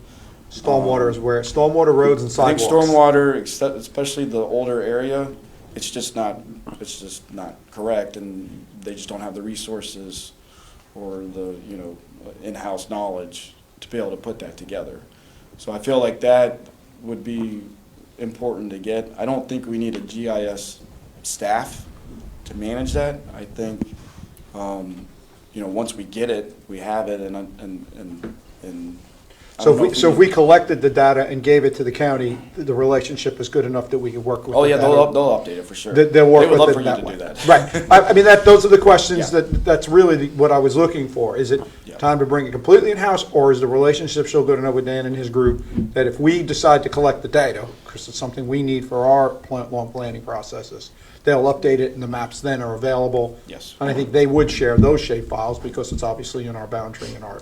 I might be able to get a little bit more from the county because it's stormwater, but water is. Water and sewer, I That's understand. just, you know, I and understand. that's everywhere. That's not just Right, here. yeah, They do that yeah. everywhere. Okay. So, yeah. Thank you Thanks. for this. This Thank is you. great. Yep. Yeah. Appreciate it. Great job. Listen, everybody, we've been going an hour and a half. Do we want to take a quick 5-10 minute? And then we'll get back together. So, Sean, if you can do a pause for us. See everybody at, was it 10?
Okay, we're good, Mayor. Welcome back, everybody. Van, we're back on. Yep. Oh, yeah.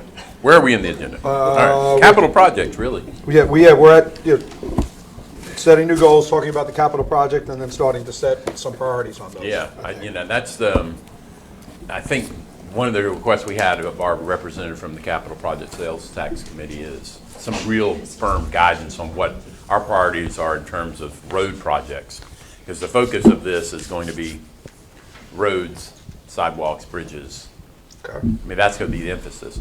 And which, initially, obviously, there are a lot of intersection improvements. And if you look at the tool study, we identified what our priorities were in terms of some of the intersection improvements. We've also had discussions with the county regarding Rebo Road, basically from Boundary Street to the bridge. We prefer some Burger King at the bridge, but Boundary Street to the bridge. And so, what are the road priorities for the town of Port Royal that he needs to advocate for in terms of guidance?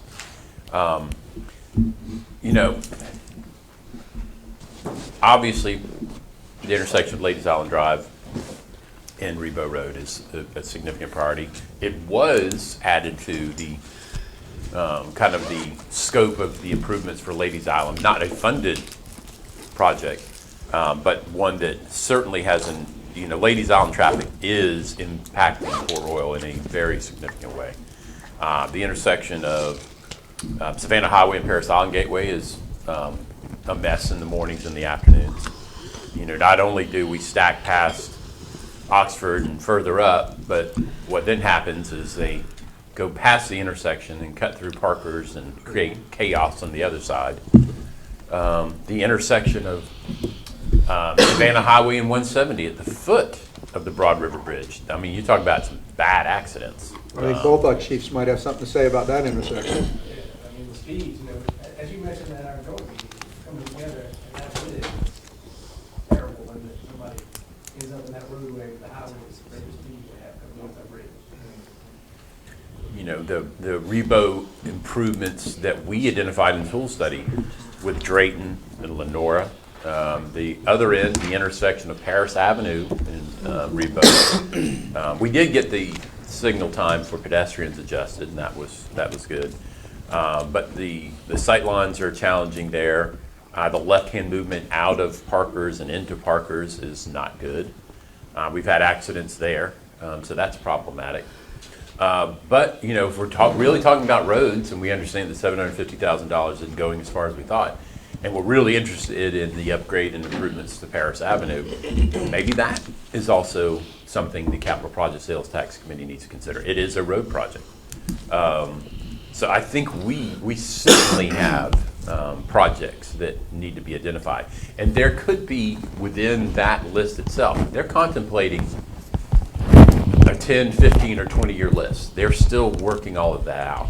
And the discussions I had with Dean yesterday, one of the things that Charleston did, theirs is, it's a mega project list. But they recognize the fact that they're not going to know what their problem is 15 years from now.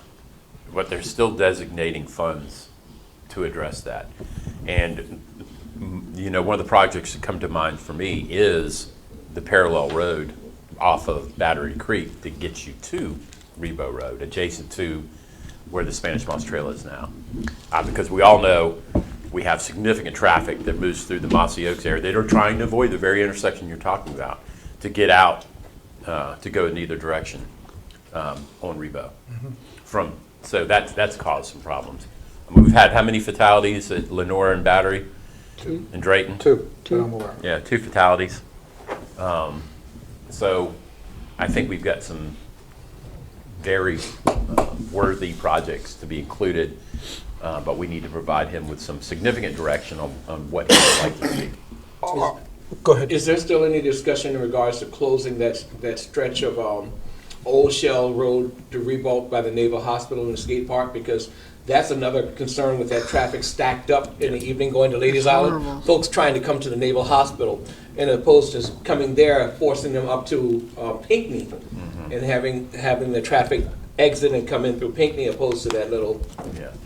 Yeah. because I mean, I waited there for, I wouldn't say 5 minutes, but it felt like 5 minutes because, you know, everyone's stacking up and they're not leaving a break for you to turn off of Reebok Road. And I was coming and going to Fort Frederick. And I just had to wait because everyone's bumper to bumper before I could even get in there. And then you're still taking a chance because now you have the inside lane coming and the folks in the right lane that stop to let you in. Even when it's not stacked there, folks come out of, from the Naval Hospital and that yield sign, Don't rarely, yield. Yeah, they just go. Yeah, they just go. Yeah. Yeah. They just go. Yeah, and that's all goes back to the sidewalk project.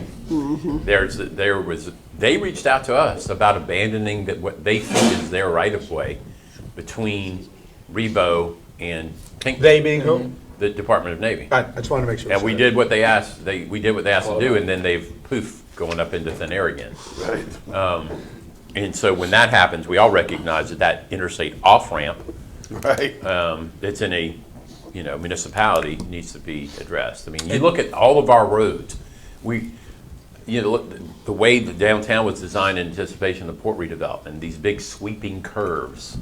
And I don't know if many of you remember the way Paris Avenue used to be. We had an off ramp Yes, I that took you onto Rebo Road. Yeah. So all of that. Do you have the tool study link?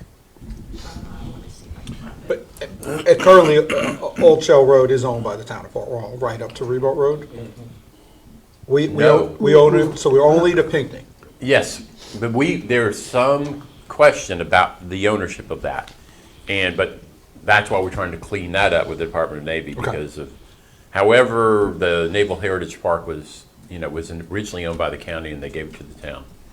But the ownership of that road, because our plan, which is currently what we have, Close it. is to close it, reorganize parking for that section of it, and then create the walking path that will get you across the bridge safely and back. Not this footpath that's there now. Okay. But I would just wanted to maybe show some, So- we'll talk about some visual representation. Are they still accepting projects for the referendum, or have they? They haven't even started that. So the commission that is now in place, that we have Dean Moss sitting as our representative, and in case anybody else didn't know, was elected to chairman of that commission. So the town of Port Royal representative is now chairman of the tax Excellent. commission. We might get something out of We this one. we all need to thank Dean very much for his not only willingness to serve the town, but his willingness to accept chairmanship of what's going to be could be contentious process to do, but in that aspect. So they're using the list that the county already has, but they are willing to entertain others. I think they have to. Okay. And I just wanted to throw this up. We were talking about, we'll get to some of the visuals, but I lost my train of thought here. Tool study. The tool study, I think and Michael and I talked about this a little bit earlier today. They had touched on a little bit of Paris Avenue, and they had attached estimates to some of the scope of the work. Which you could probably triple Right. or And quadruple. go back to that one a little Is bit. that 2.5 times? That's the one. Yeah, and the Arnett Muldrow study will go a little deeper into maybe some of the potential signalization options, because I think that's something that needs to be contemplated as well. But even in this schematic from a while back, you can see that we're looking at potential signalization up there at Edinburgh, and obviously the Spanish Moss Trail crossing. And they you can see that we did some work on the improvements to the Ladies Island Drive. But, something don't think we contemplated at this time, but I think is being contemplated in the Arnett Muldrow study, is that intersection of Pinckney Boulevard, because of the apartments across the street, because of the potential closing of the Naval Heritage Connection piece. We're going to have to beef up what we see at that intersection. The way Pinckney intersects with Rebo Road, look at it. It's an off-ramp as well in a lot of ways. That's true. Yeah. And I think, Chief, correct me if I'm wrong, we're seeing more accidents there. Saturday mornings. People trying to make left-hand movements out of the apartment Farmers complex market, in the farmer's market. So there, and I might try to pull up what I can find on the Arnett thing, but I think obviously Rebo Road corridor in terms of improvements that we saw anticipated at both intersections are of significance important. Ladies Island Drive improvements, potentially Paris Avenue, and the big ticket one, which would have the impact on a lot of project lists. And it's included right now, potentially on the impact fee list, which we're also talking about, is the $6 million Spine Road, which includes construction of the Spanish Moss Trail in it. Oh, Yeah. Van, can I ask real quick, just in being strategic and kind of like what we asked for and what we are looking for from this, have they set a mission or priorities, or do you have a suspicion of what they're trying to do with this? Is it aesthetics? Is it move more bodies? Is it reduce traffic? Is it safety? Is it build new roads, or is Yes. it exist? It's build. Yeah. It's but and out of that, what's the priority? Is it they looking to build new stuff? They want to fix the. I mean, They're disorganized. I mean, I got they'll you. be the way this whole thing is going to work is be very interesting. You have a task force that yes is going to come up with a recommendation, but then it goes to the county council committee, and then it comes out, whatever comes out, the county council has up down. The county council cannot make modifications to that list once it gets to them. That yay or nay it. will that list be prioritized, or is it just here's 20 things you're going to do at some point? Well, sometime? that's the thing. Yeah, they probably will create some priorities. I mean, they all know that we're collecting about $40 million a year in sales tax revenue. So they're obviously going to borrow to do this. It's not going to be a pay-as-you-go. And so theoretically, if you borrowed all of the money, you could do these projects. But we all know the costs are what they are now. How many companies are there available to do this work? I mean, so there's going to be some priorities. Yeah. And we've already dedicated $80 million to the bridge replacements over on Hilton Head. And we know what that's going to be a priority. No, and Bluffton wants a brand new highway and all that. And I'm just wondering, like I was saying, if their priority is building new roads, then kind of putting our list as, kind of in line with whatever their priority, or is it going to be, safety? Then we put our most dangerous situations at the top, just trying to get in line with whatever they're trying to do. So, And we've really got two lists here that Van's referring to. And one is the impact list, and one is the capital project list. And the project could actually be on both, where some funding's coming from one, Yes. and some funding's coming from the other. The impact is interesting because, remember, it can't be on the impact list unless it's being impacted by new houses and construction. They have to justify that, and then there's a pro rata share that can be applied to the road construction. So it gets complicated. Jared at the county's good at this, and he'll do that. My thought and question is, do we just say this project is important and let them decide on what list, or do we try to push what list it goes on? I'm asking is that. there a negative in having it on both lists? Are they going to look at it and say, well, they're asking for it over here, but they got it on their impact fee too, so. Well, here's we revised the impact fee project list and included what everybody wanted. The impact fee for traffic in northern Beaufort County went from about $700 per unit to over $9,000. $9,000 for every new home. So now we met with the county staff and identified what our priorities were, 1, 2s, and 3s, and then identified in $50 million chunks what could be considered funded someplace else. And obviously, as the Port Royal person in there, looking at our biggest project, I said the Spine Road is still our #1 priority in terms of an impact fee project because it's the biggest and most expensive thing. So it's on potentially on the impact fee list. Well, now we're talking about the capital project sales tax. And the only reason why I think if you get it on the capital project sales tax list, it's important because we have a $10 million capital improvement program associated with the TIF. We are in year 9 of a 20-year TIF. We're going to have to go back to both the county and the school district to revisit it. But if you take a $6 million project out of a $10 million list, that makes a huge difference. It's a positive impact in a lot of ways. One, because the TIF is basically taking the tax money from the school district, the town, and the county, putting it over here and funding all these things. The sooner you retire the TIF, the sooner the school district, the county, and the town get those tax dollars back into their general fund. Right. And we're probably going to have to revisit that list anyways because the prices are dated and the priorities may have changed. There might be other things that you might want to fund in the TIF now.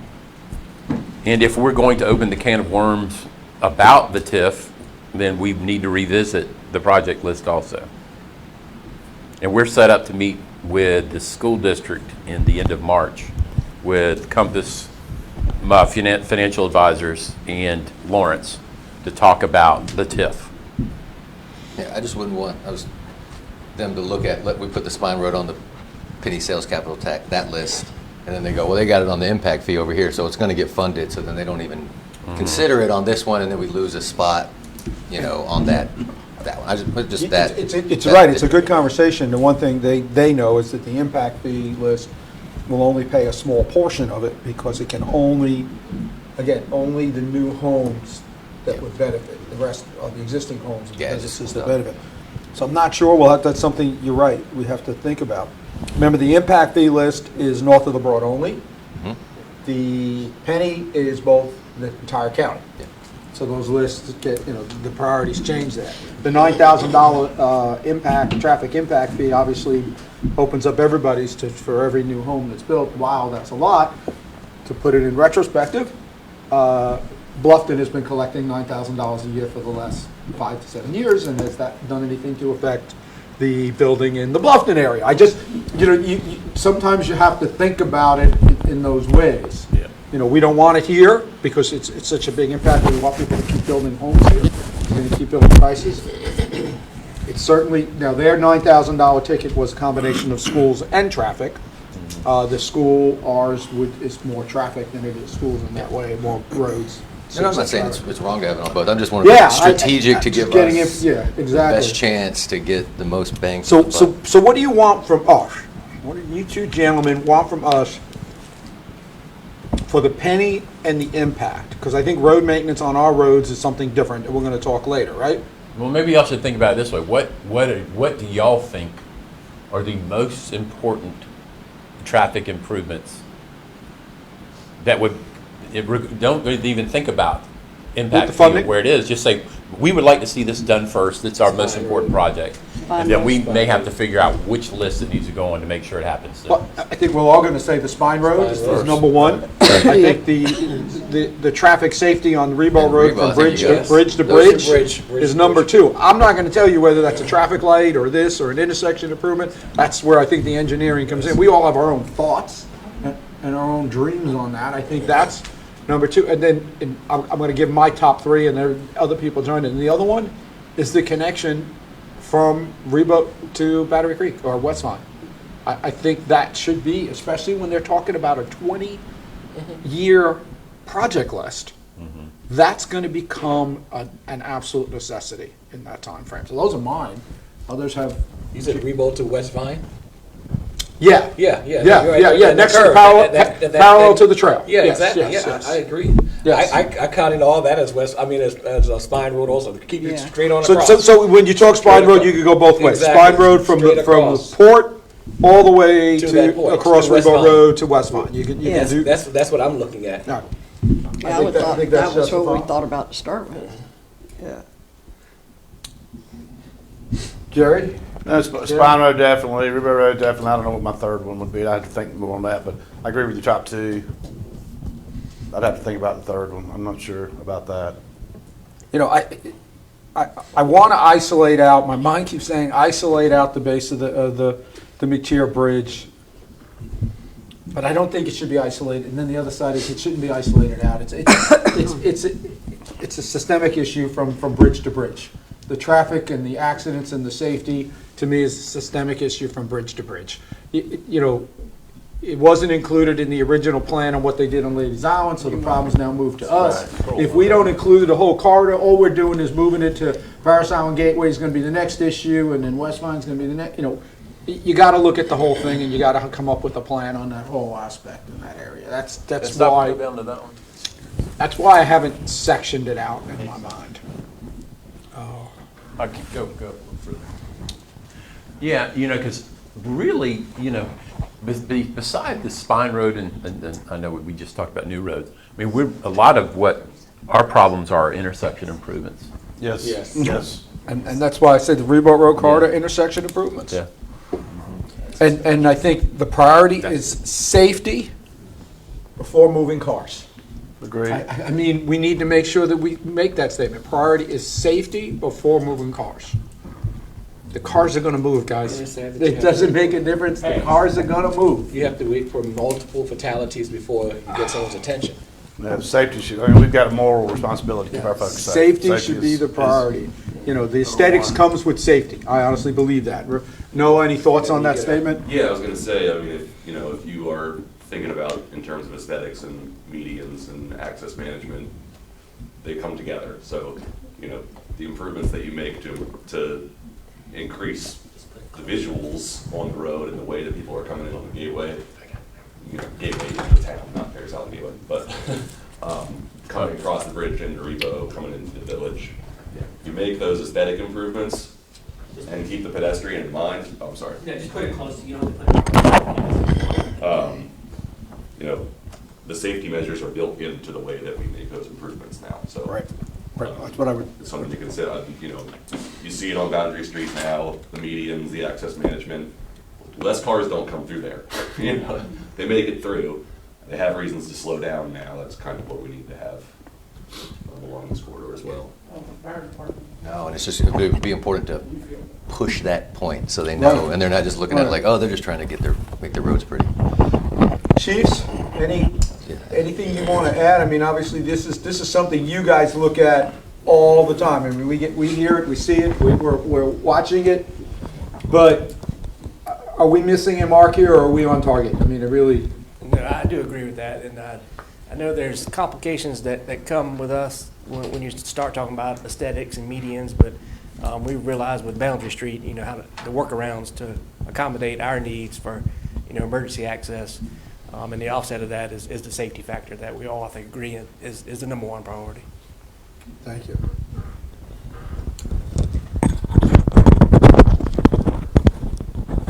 I'm going to reserve my thoughts on a couple of ideas, but the West Vine and the Spine Road is probably critical, but I would say the Ladies Island Drive intersection needs to be addressed.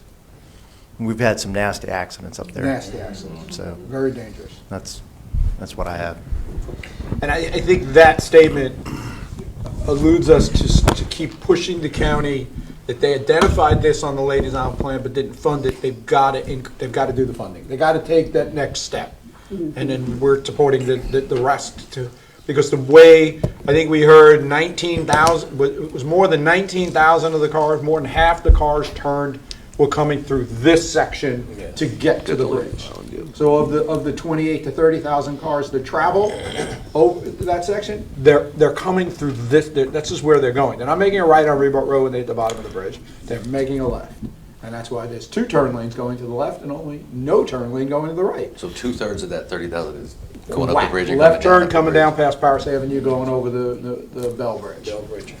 And the same in the afternoon. We know the same situation. They're all right turns heading over the bridge, and they're all coming through this section in that way. So we have to keep pushing that forward. We have to support it on whatever plan they want to put it on. And we got to say it's part of our traffic improvements through this whole corridor as well that we're recommending. Well, they put a burden on us by putting all the truck traffic based on the bridge not being able to accept that truck traffic. Then what are you going to do to fix it? You repaired this little piece of road, but now the traffic count is so large, we've got to do something that's going to keep that traffic moving and flowing. They're creating a problem. Now, whether they say no truck traffic from certain hours of the day or whatever they need to do, but that truck traffic is really creating a big part of this. But I'm saying also moving traffic is important also. And I look and I'm visualizing right now at Trask Parkway and and Robert Smalls Parkway, where you have 2 lanes of traffic that's turning onto Boundary. Well, even with this here by the Naval Hospital going on, if the majority of the traffic is going to Ladies Island, why not take that middle lane now and also designate that as a right turn lane too, so you don't have that traffic stacked up beyond the curve, and you have now 2 lanes that's turning onto Ladies Island, since that's where the majority of the traffic is going. And I think what it's going to require, and we've done some experimenting when we set it up as a dedicated non-stop turn. The only the geometry doesn't work because of the trucks. Other than that, if we can keep it moving, but also the people that sometimes they just don't know what they're thinking.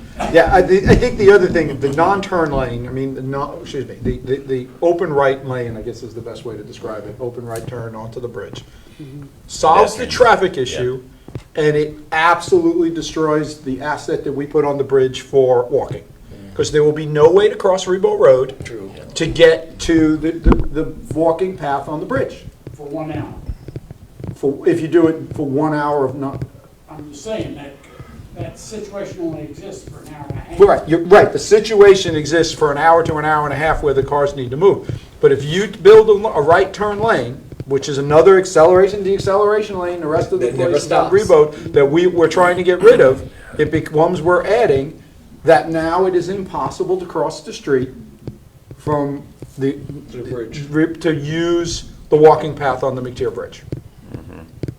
And is that the right solution? I'm just, it's a question I'm throwing out there. I have an answer in my own mind, and the answer is no. Well, it's not the right solution. The improvements to that intersection are going to require property acquisition. Yes. And then do we lose, again, a corner commercial development? Do we give up, right now, the current business is Advanced Auto Parts?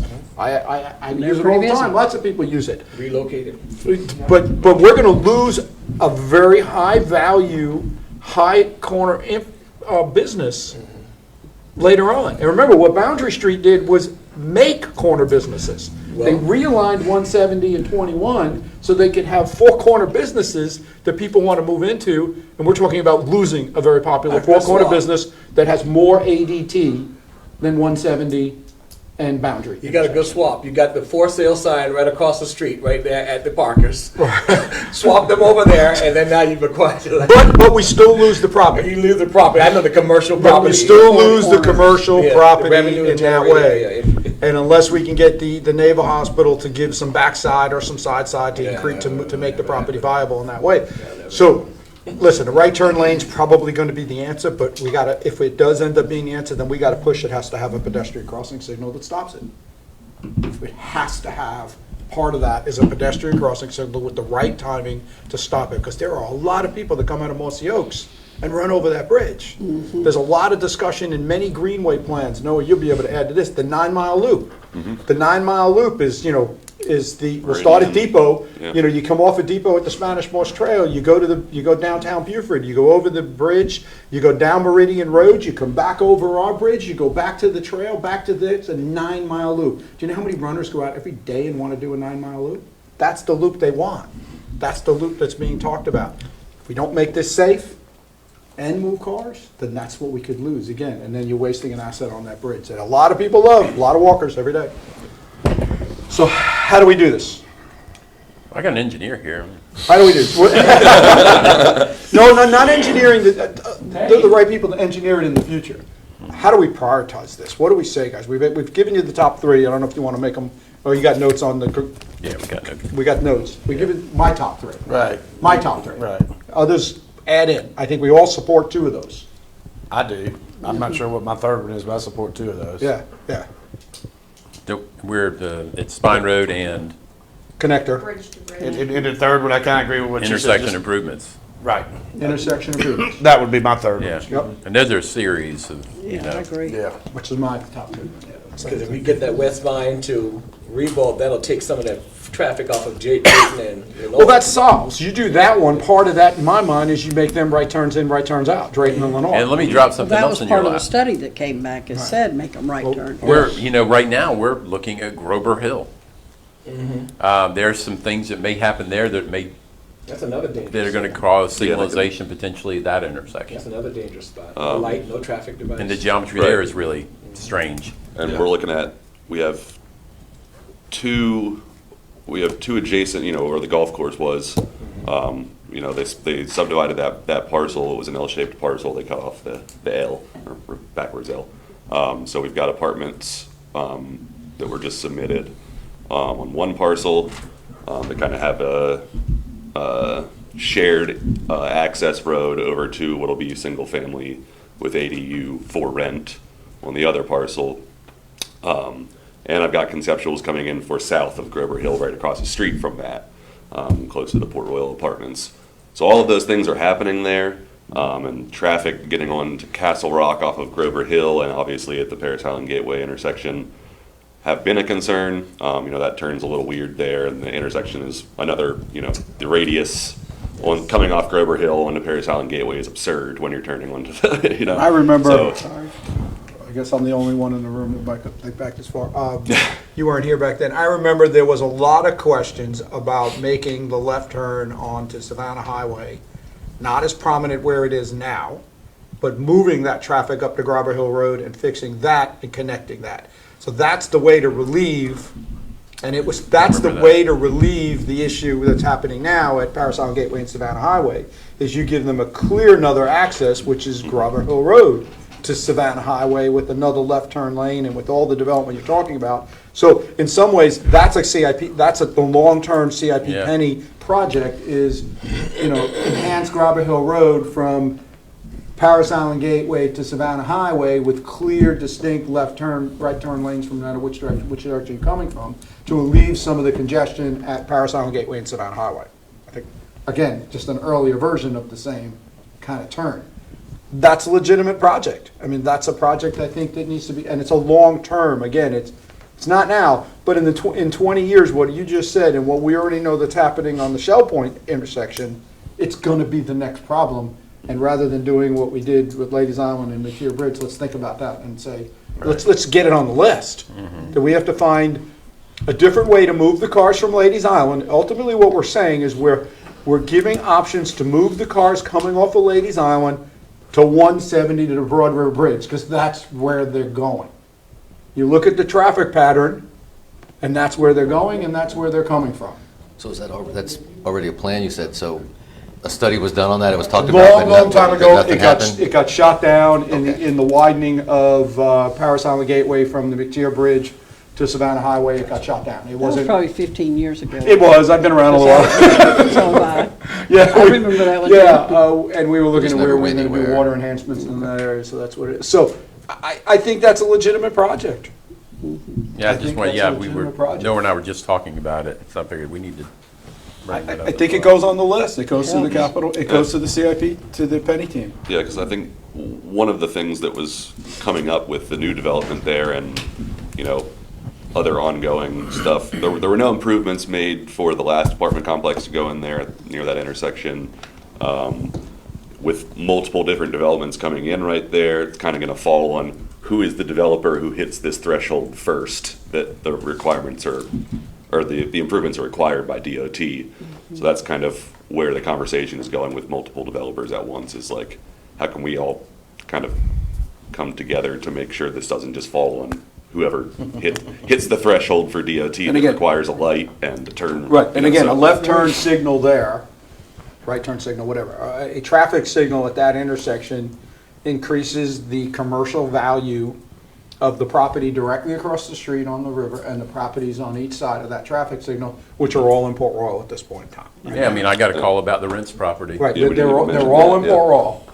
And that increases the commercial value of those properties in that aspect, and that's that kind of piece we were talking about. So again, I think that's a legitimate thing, and you can highlight the reasons for it as being many, and one of them being to help facilitate the traffic from Ladies Island, St. Helena to ultimately where they're going, which is 170. So those are your top four now? Well, we asked for three, and now this is just a Intersection. project. I got you, okay, This is yeah. just a project, and I think this is hearing, we had not heard No, that's about great. what's going on, but it's certainly something that's we all, if anybody has to sit on that left turn in the morning or the afternoon, it gets pretty dangerous because people start doing very unusual things to try to find a way to get in front of that left turn line. And I'm Well, I sure- think we should make it, I mean, I know they said 3, but 4. Yeah. We really, because of the new growth that's coming, that we just heard about. Right. I think we're gonna be proactive instead of reactive to that, and I think it's important. I think every one of those projects also, if I was sitting on the tax commission and thinking about these, they're all regional access projects. They benefit, obviously the town of Port Royal has its benefit, but they benefit the people that are trying to utilize the roads. And to me, that would be a reason why the projects would rise to the top, cream coat to the top in that aspect. I think those are 4 great ones. I think just my thoughts on the county, out of those 4, the penny sales capital improvement, I'm just suspicious that the Spine Road would probably be the one that they would look at, because the other ones actually Because of are that moving benefit. through, and that one, This they're side. just like, well, that's a town road, it goes into the city. Right. It's my suspicion they would look at that one as the least favorable for them. But I do think put them on, as many Let lists them as you decide. can, and yeah. Well, and clearly, Grabber Hill intersection, that could be, that's a joint. That's Yeah, exactly. absolutely an impact fee and a penny fee. Because it's the new development impacts that are causing some of this to reach to this point, and it assists what's going on. So that's a common, and Jared will probably pick that one right, our county engineer picked that right. Is that already on the impact fee? No, it's not. So that It's will not. change that, well, they're Yeah, reevaluating it. that's new, this Yeah, we- Grabber Hill thing. But you got 2 Just came popular up. establishments right there in the corner right now. One very Very popular popular. service. But I'm just saying, putting that on there will change that $9,000, right? Definitely. It'll change the impact. No, because they're Or- looking at that They're pot. reevaluating it, okay. Yeah. They're looking at that pot. All right. Those are good. Are we missing anything from your gentlemen, Michael? And Well, the only other thing I want to talk about now, I put together an amortization schedule, or I didn't do it, but I had somebody do it, for a potential $3 million borrowing. that to me is a different kind of Yeah. conversation. So now we're talking about maintaining our currently owned infrastructure. And by infrastructure, you mean? In roads, sidewalks. Sorry.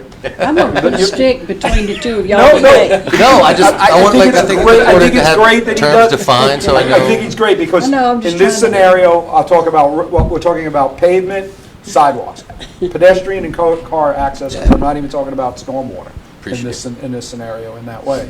So this has been something that have been talked about, like how are we going to pave our roads or repave our roads and build sidewalks? And financially, we've tried a number of models. We heard earlier why a couple of them have failed. And there are options to do so. One is obviously to raise a millage and have a millage capital plan for that. But Van came up with, I think, is a very good solution, which the current millage will cover the payments. Is that what you're saying in this? Well, Explain to us exactly what you're saying. Right now, we heard a couple of things at the audit report. One, that we've got significant borrowing capacity now, GeoBond borrowing capacity, and that we have built a pretty substantial fund balance. It's above and beyond what's typically expected. And so, because the local option sales tax failed, which would have given us property tax relief and a fund to pay that, we're now going to have to do a mill. I don't think people that voted against the local option sales tax understood what they were shooting down. Because projects don't go away, they still have to be done. So we have the ability to create a debt mill, or debt mills, to fund a borrowing. But at the same time, reduce the general fund millage so that we net out basically the same tax rate. Very close. Very close, I can't guarantee that it would be. So that the net increase of property taxes to the residents would be not as significant or at all. And we could resurface the roads downtown and build the sidewalks that we've been talking about building for quite some time. And the traffic, You have Yeah. the traffic study, the road study that was shared with us. Michael, did you get a chance to take a look at their costing analysis in that? Yeah, Would you think they were accurate? Because it was this current, I just want to look at the amortization. The pavement assessment, the pavement assessments, No, Is this the tool design, or is that that spreadsheet that we put together? no, this is the new one that just came, oh, that's 2014 dollars. We didn't get a, we didn't get a new one from the CTC, I knew what? a new recommendation on road repair? Yeah, it's, that, I don't know if that's, The one in here is the 2014. I probably pulled the wrong document. But go to the town of Port Royal. That should be, yeah, let's scroll down. Keep scrolling. Keep going. Now that's just the amortization schedule in terms of the borrowing. I know what you're talking. They didn't attach a dollar amount to it. They just gave us the new, like our assessment, when it was included in whatever they I updated. think the next meeting, there's going to be a new document coming out with the recommendation of what type of repairs and that kind of stuff, so we'll have to Okay. look for that. So what do we get, what's our estimate right now to do the roads? In 2014, it was, or 2016, it Was was, that spreadsheet? Yeah. I'd have to bring it up to see Okay. what that was. But, It you know, was- we compiled and did had Brooke and Noah do the sidewalk thing so we can get our heads around and figure out what is due to be done and figure out where the holes are in that sidewalk network, along with resurfacing. Obviously, we want to do all of it at one time. I would say roads, sidewalks, those costs aren't as expensive increase as utilities right now. so in 2014, the ATM study in 2014 had getting all of our roads moving from poor, Scroll back up to that list. bringing all the poor roads up from there, we were looking at $2.1 million. And that's back in 2014. So it's going to be every bit of the $3 million number that we've got now. But some of those roads got done Yeah, also. we've done some. Some of those roads got done, so we may be able to take it. So the real question is, do we invest this $3 million borrowing capacity to do this repair? And again, doing what would be what everybody would see where the money is going, because it's going to be what they use every day in their lives. And then that moves our needs for road maintenance, really starts pushing that out to about 5 to 7 years from now. Because the reason I'm saying it pushes it out, because some of the good or satisfactory roads that were in there are going to start sliding onto maybe needing. But again, if we stay on top of it, if we decide how we're going to stay on top of them, we keep that number being smaller rather than having to have this big expense every so often.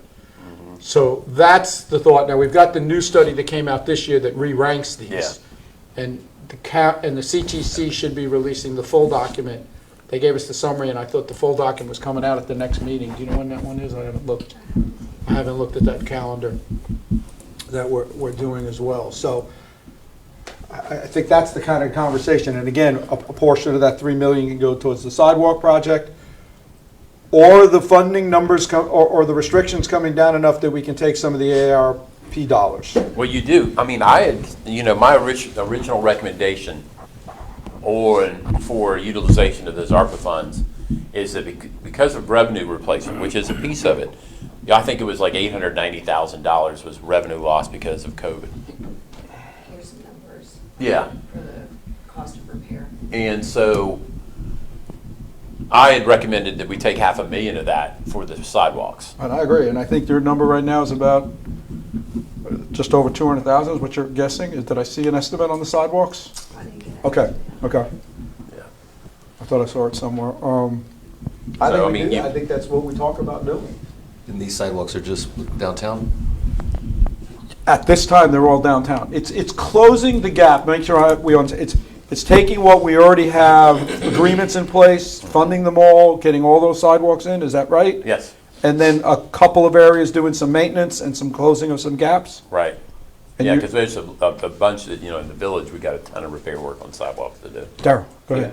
And as we're talking about that, and I know these are two separate projects, but I've not abandoned the fight to connect that sidewalk on Waddell to Robinson, that stretch, and also the crosswalk over there. I'm not giving up on that. We're not gonna ever give up, but not- the Department of Navy But it's ain't sad that we helping have to wait either. for a high-profile family member to get killed before someone gives attention to something. It's See, we're sad. nobody, but let it happen to a high-profile family member of someone. Hey, listen, I am more than Then willing to move take things. this into the public realm and get one of the media, 170 got built. get one of the media groups to do an interview with me standing at the intersection. I am more than willing to do that. Well, I'm gonna keep putting that out there also, you know, 'cause I mean, that's an easy fix. Yeah, I agree. Those are Folks are always. walking in the roadway to get to go around.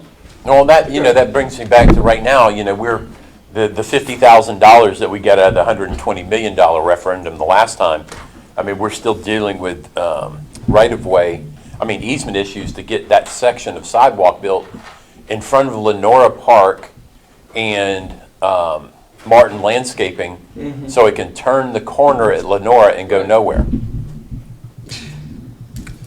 Yeah, go right in there. Go, to the doggy. Or, you know, Well, before we move on to some of those other ones, like, Yeah. because we'll run down a rabbit's hole there in a minute. I think we need to, hope they're I'd like to watching. hear from other council members' thoughts on, this $3 million borrowing and utilizing that money in that way. Again, understand that we'll end up with the millage will look different, because we will have a CIP, a debt millage yeah. on our, but the overall millage will be We're gonna, yeah, because, you know, very 'cause- close. We'll have to, that's why they need to start working the budget and knowing whether to go down. That's why this project is important. We talk about this stuff now. Yeah, I mean, I'm glad we're talking about it. What do we need to do to kind of get those numbers? Like, when people are gonna ask, what's this gonna do to my property tax? And I just say, well, Like, a go little back bit. to the amortization schedule thing. Yeah, and then I think, Zoom in, in please. some of the narrative piece, I think he basically said that in order to meet the debt service payment on this, it's 7 mils. It's 7 mils. Every time, yeah, 7 mils. Can you zoom that up? Yeah, because Zoom look that- what your mill only brings in, what, Yeah, see, there's your target. 60,000 per mill for Port Royal. yeah, Now, I this suppose is a- gonna this is be a somewhere 10-year. to say, Yeah, I could soften the mill impact, by extending it 15 or 20 years, but I don't want to do that. I think this is because we may have different needs in 10 years. Right, I agree. I just want to make sure we all understood this was a 10-year. This is a 10-year millage levy. 7.1 is like got written up there, target, and generates about Okay. 346,000. Just again to remind us all that the recent sale of the property across Rebo Road Yeah, that'll bring brings how much more in? an additional 150,000 if the assessor assigns the right value to it. Right, so we have to stay, but that's 2 mills. So you think about, that's 2 mills. Oh, yeah, it's So even that's, more so right now. that's 2 mills of money extra that's gonna come in because of the sale of the property on Reebok Road. It's actually East Valley. 3. What property is that? It's actually 3, Preserve, what's Oh. left. You sold? It was sold again, yes. Sold for $92 million. $90 million. Now, we're not even talking about, we don't get any additional from the port sale, because that all goes to the TIF. TIF. Right. So if people start asking, remember, that gets allocated to the TIF, that doesn't come into the general fund until the TIF is expired.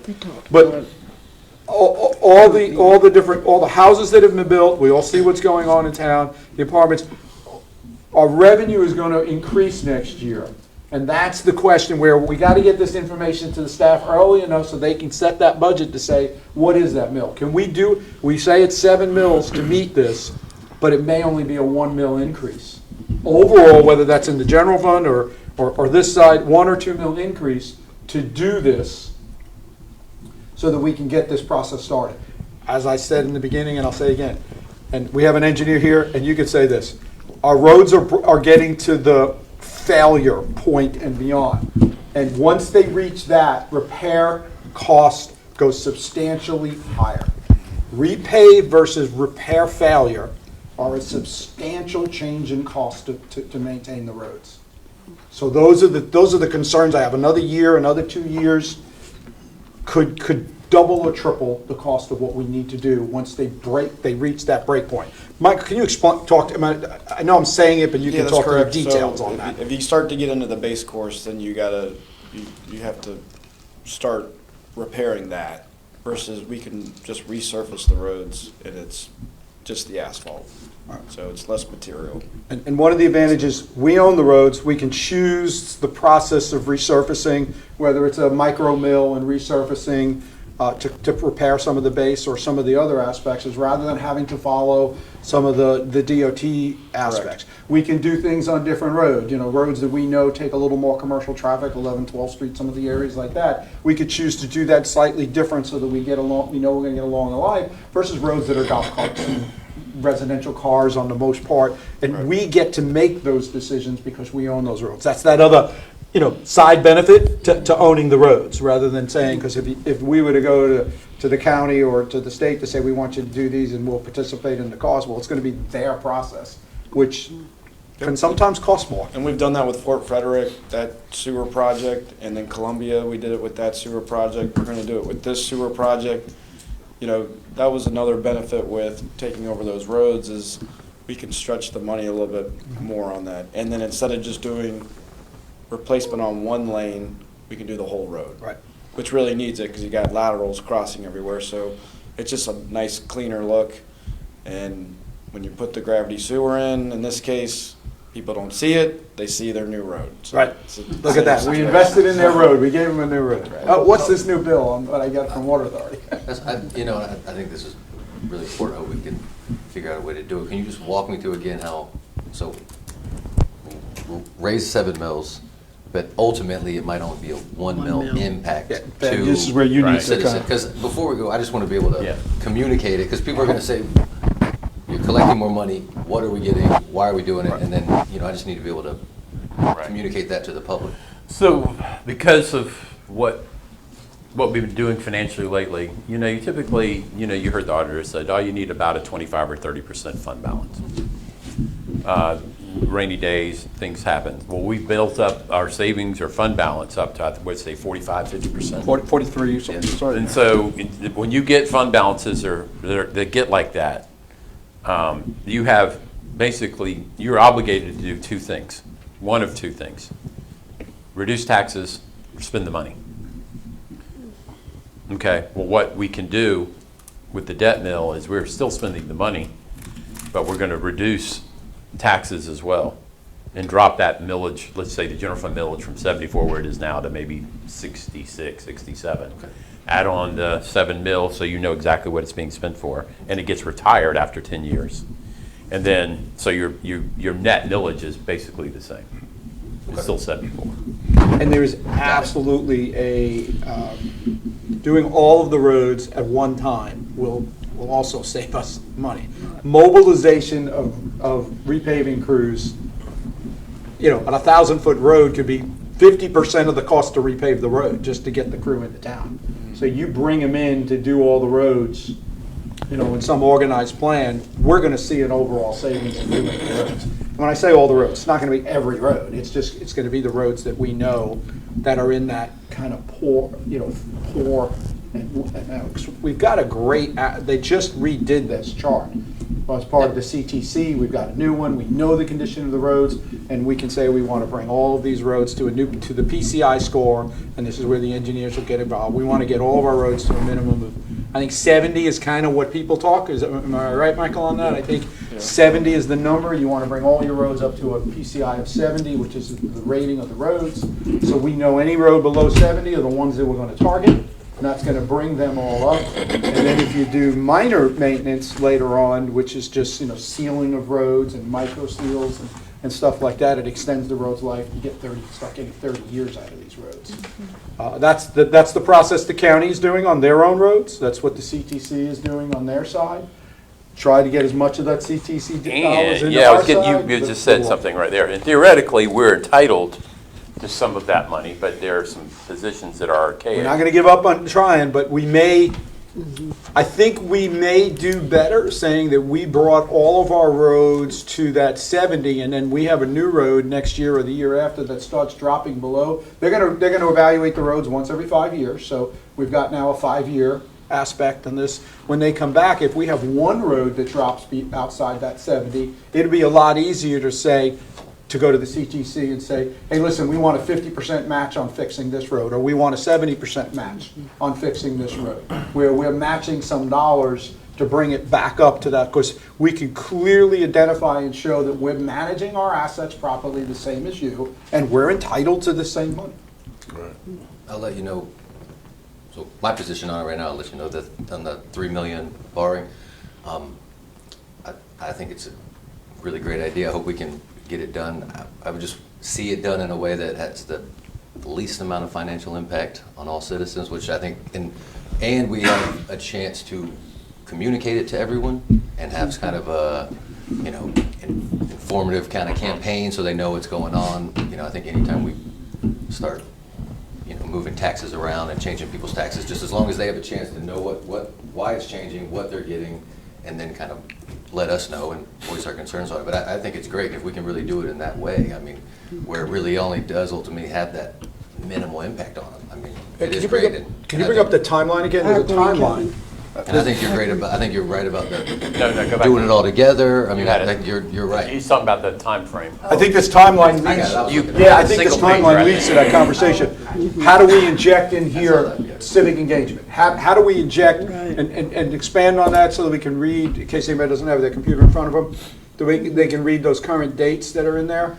And it's my suspicion that the majority of people will be for it if it's explained to them in the way that it's just been explained in this room. So. But I think there's so much that they don't understand, and I think if we had a meeting where they could come in and have question and answers, and you can kind of show them and hand them a paper, I think it will help. I think we have to be more transparent with that, so that they do know. Right, so if you could expand on that to the monthly chart. And this is just, and obviously this is conjecture on their part, where we would, you know, if we started in March, it's about a 5 to 6 month period that, because it's an ordinance, Right. it has to have public readings and it has to have public hearings and everything else. So first reading said we have one public hearing on that.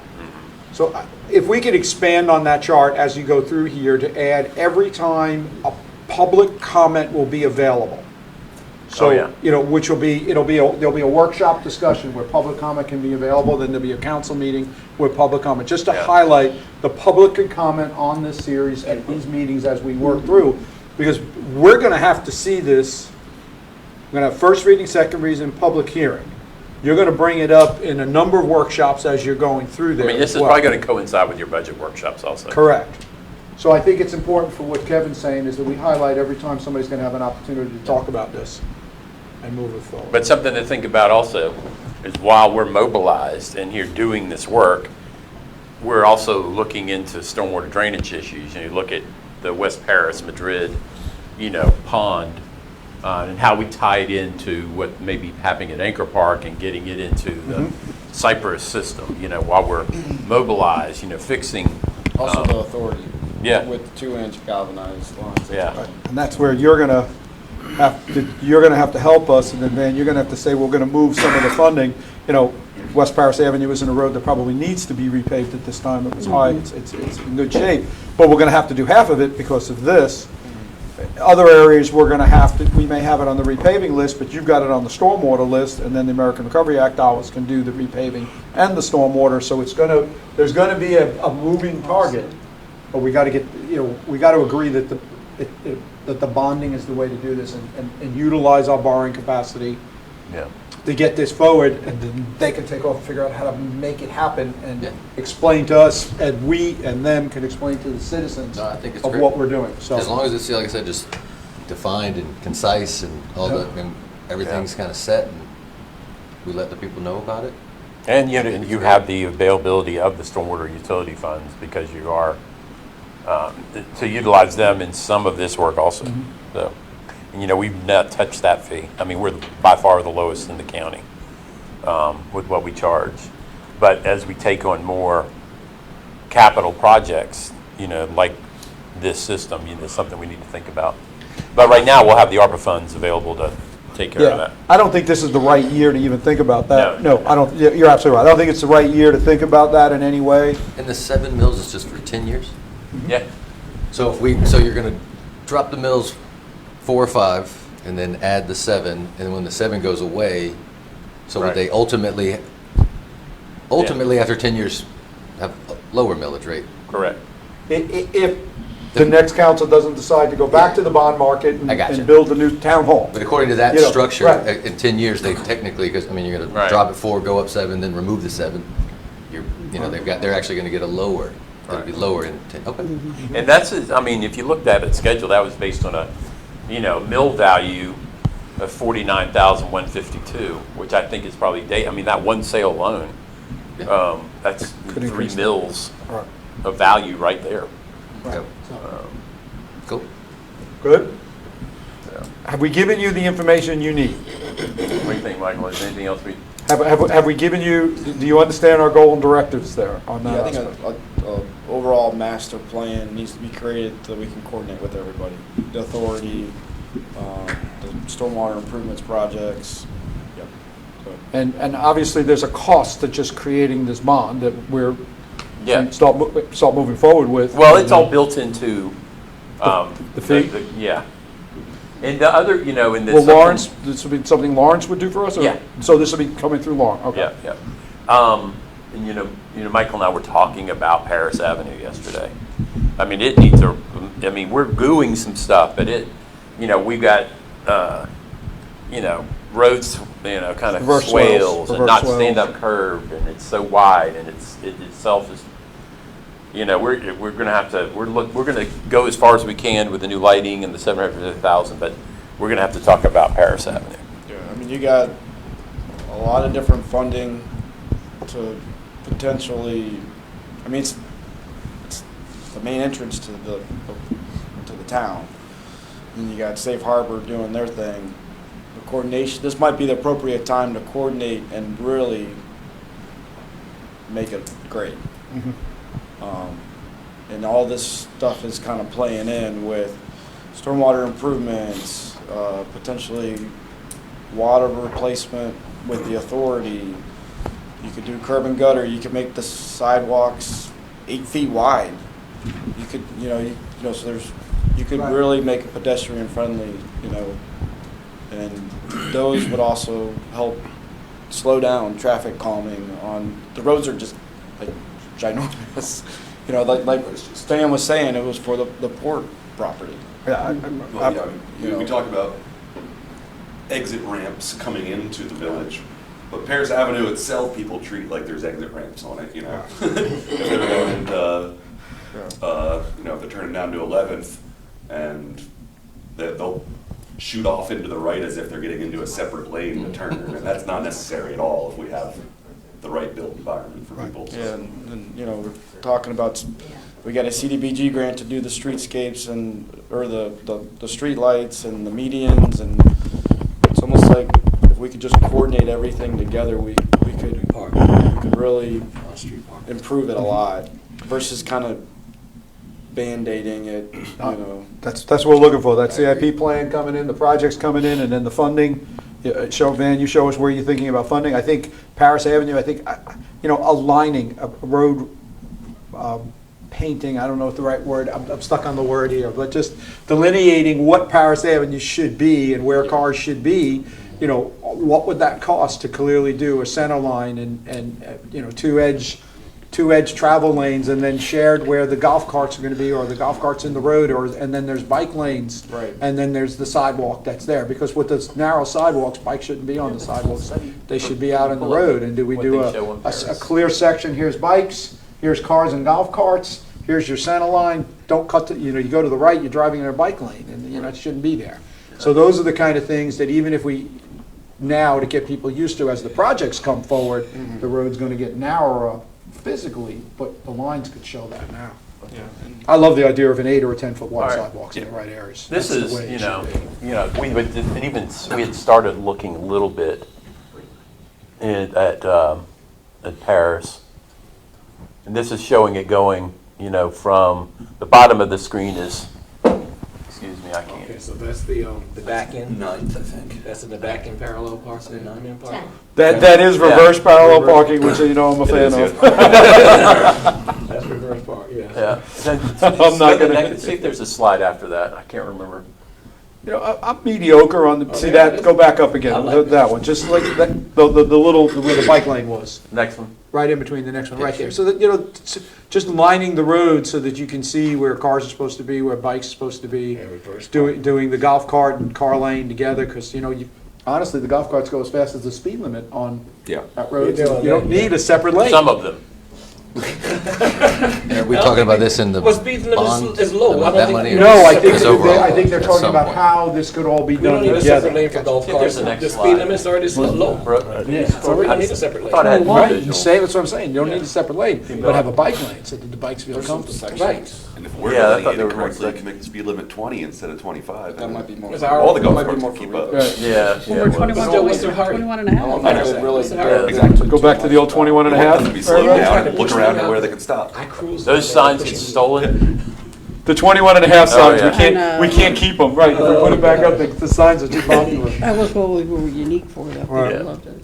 But, you know, we had started to we'd given a little bit of thought. You know, obviously Tool was more focused on, Right. Yeah, I have mixed main emotions on center intersections. medians, I really do. I think, again, and I'll verbalize them so people understand what I'm talking about. I think that they look very pretty, but if I had to, in my mind, say, do I want an 8-foot sidewalk or a 4-foot center median, take that 4 foot, move it to each side, and give 8-foot sidewalks on each side, I'm all about the 8-foot sidewalk. For I'm how all wide about a the family right-of-way walking is. down the block together. You I'm can all have about both, can't you? retail. You might be able to have it all. You might be able to have it all. That's where the It's a really, engineering comes in. really But wide again, right-of-way. if I had to make those decisions and you were asking me, I would say, I want the wide sidewalk. I want people to be able to walk down the street. I want a business to have a storefront with glass that they know if somebody stops to look in the window, people can still walk by. They feel comfortable. They want to put a little something out there in front. It doesn't affect it. We could say, we got 8-foot sidewalks. You can put a 2-foot thing out front on the sidewalk right against your building. Again, those are the things to me that really drive the hometown feel and the economics and people wanting, small businesses wanting to have their business in our community in those aspects. So that's the only reason I mentioned center medians. And I know police and fire hate them in a lot of ways because it makes it difficult for them. There's something, you know, you think about I'll use the Broad River Bridge as the #1 example. It is a 1.25 mile long section of road where there's no way for a police officer to turn around if somebody's doing 95 or 100 miles an hour and he sees them. He can't catch them. Because by the time he goes to the point to turn around, that car's gone. The only thing he can do is say, hey, is there anybody up there? Because they got so-and-so coming that way. unless the town manager's on the bridge and films them. And films them and then reports them and gets license plates. That's the drag Yeah. racers. So, you know, you just got to be cautious on those in that way. And you know, you don't want the bushes to get too high where if you're on one side of the street, you can look to the other and say, hi, how are you? Wave to your neighbors. You also have to think about, you know, south of the elementary school, do you want medians in the street there? Because with the street festivals, that's Right. prime real estate. Prime real estate. So the 8-foot sidewalks, you know, up against potential storefronts and being able to see the whole way across the street for festivals, I think is Yeah. something to consider as well. It really allows the stores to be open more during festivals and say, I'm already here because there's a sidewalk, festivals are in the street. Yeah. People can get directly to my store without any problem, other than they can't pull down their cars, so. It's a great conversation, everybody. I'm glad we're all actively talking about this stuff. I think it could be a really good opportunity with all the funding, even the street lighting. You know, it makes a difference on 8-foot, you know, sidewalks, on how you're gonna place that, where you're gonna put it. Definitely need some more You know, lighting for street music. the medians, the islands, how you do the parking, you know, maybe we can solve the problem with, you know, when it rains and there's a valley gutter and people are stepping out and right into the, you know, the valley gutter to go to the store. Maybe look at doing curb and gutter. There's just a lot of options, and I feel like the increase in costs have been a lot on utility infrastructure, which is your water and sewer. You know, the pipe increases.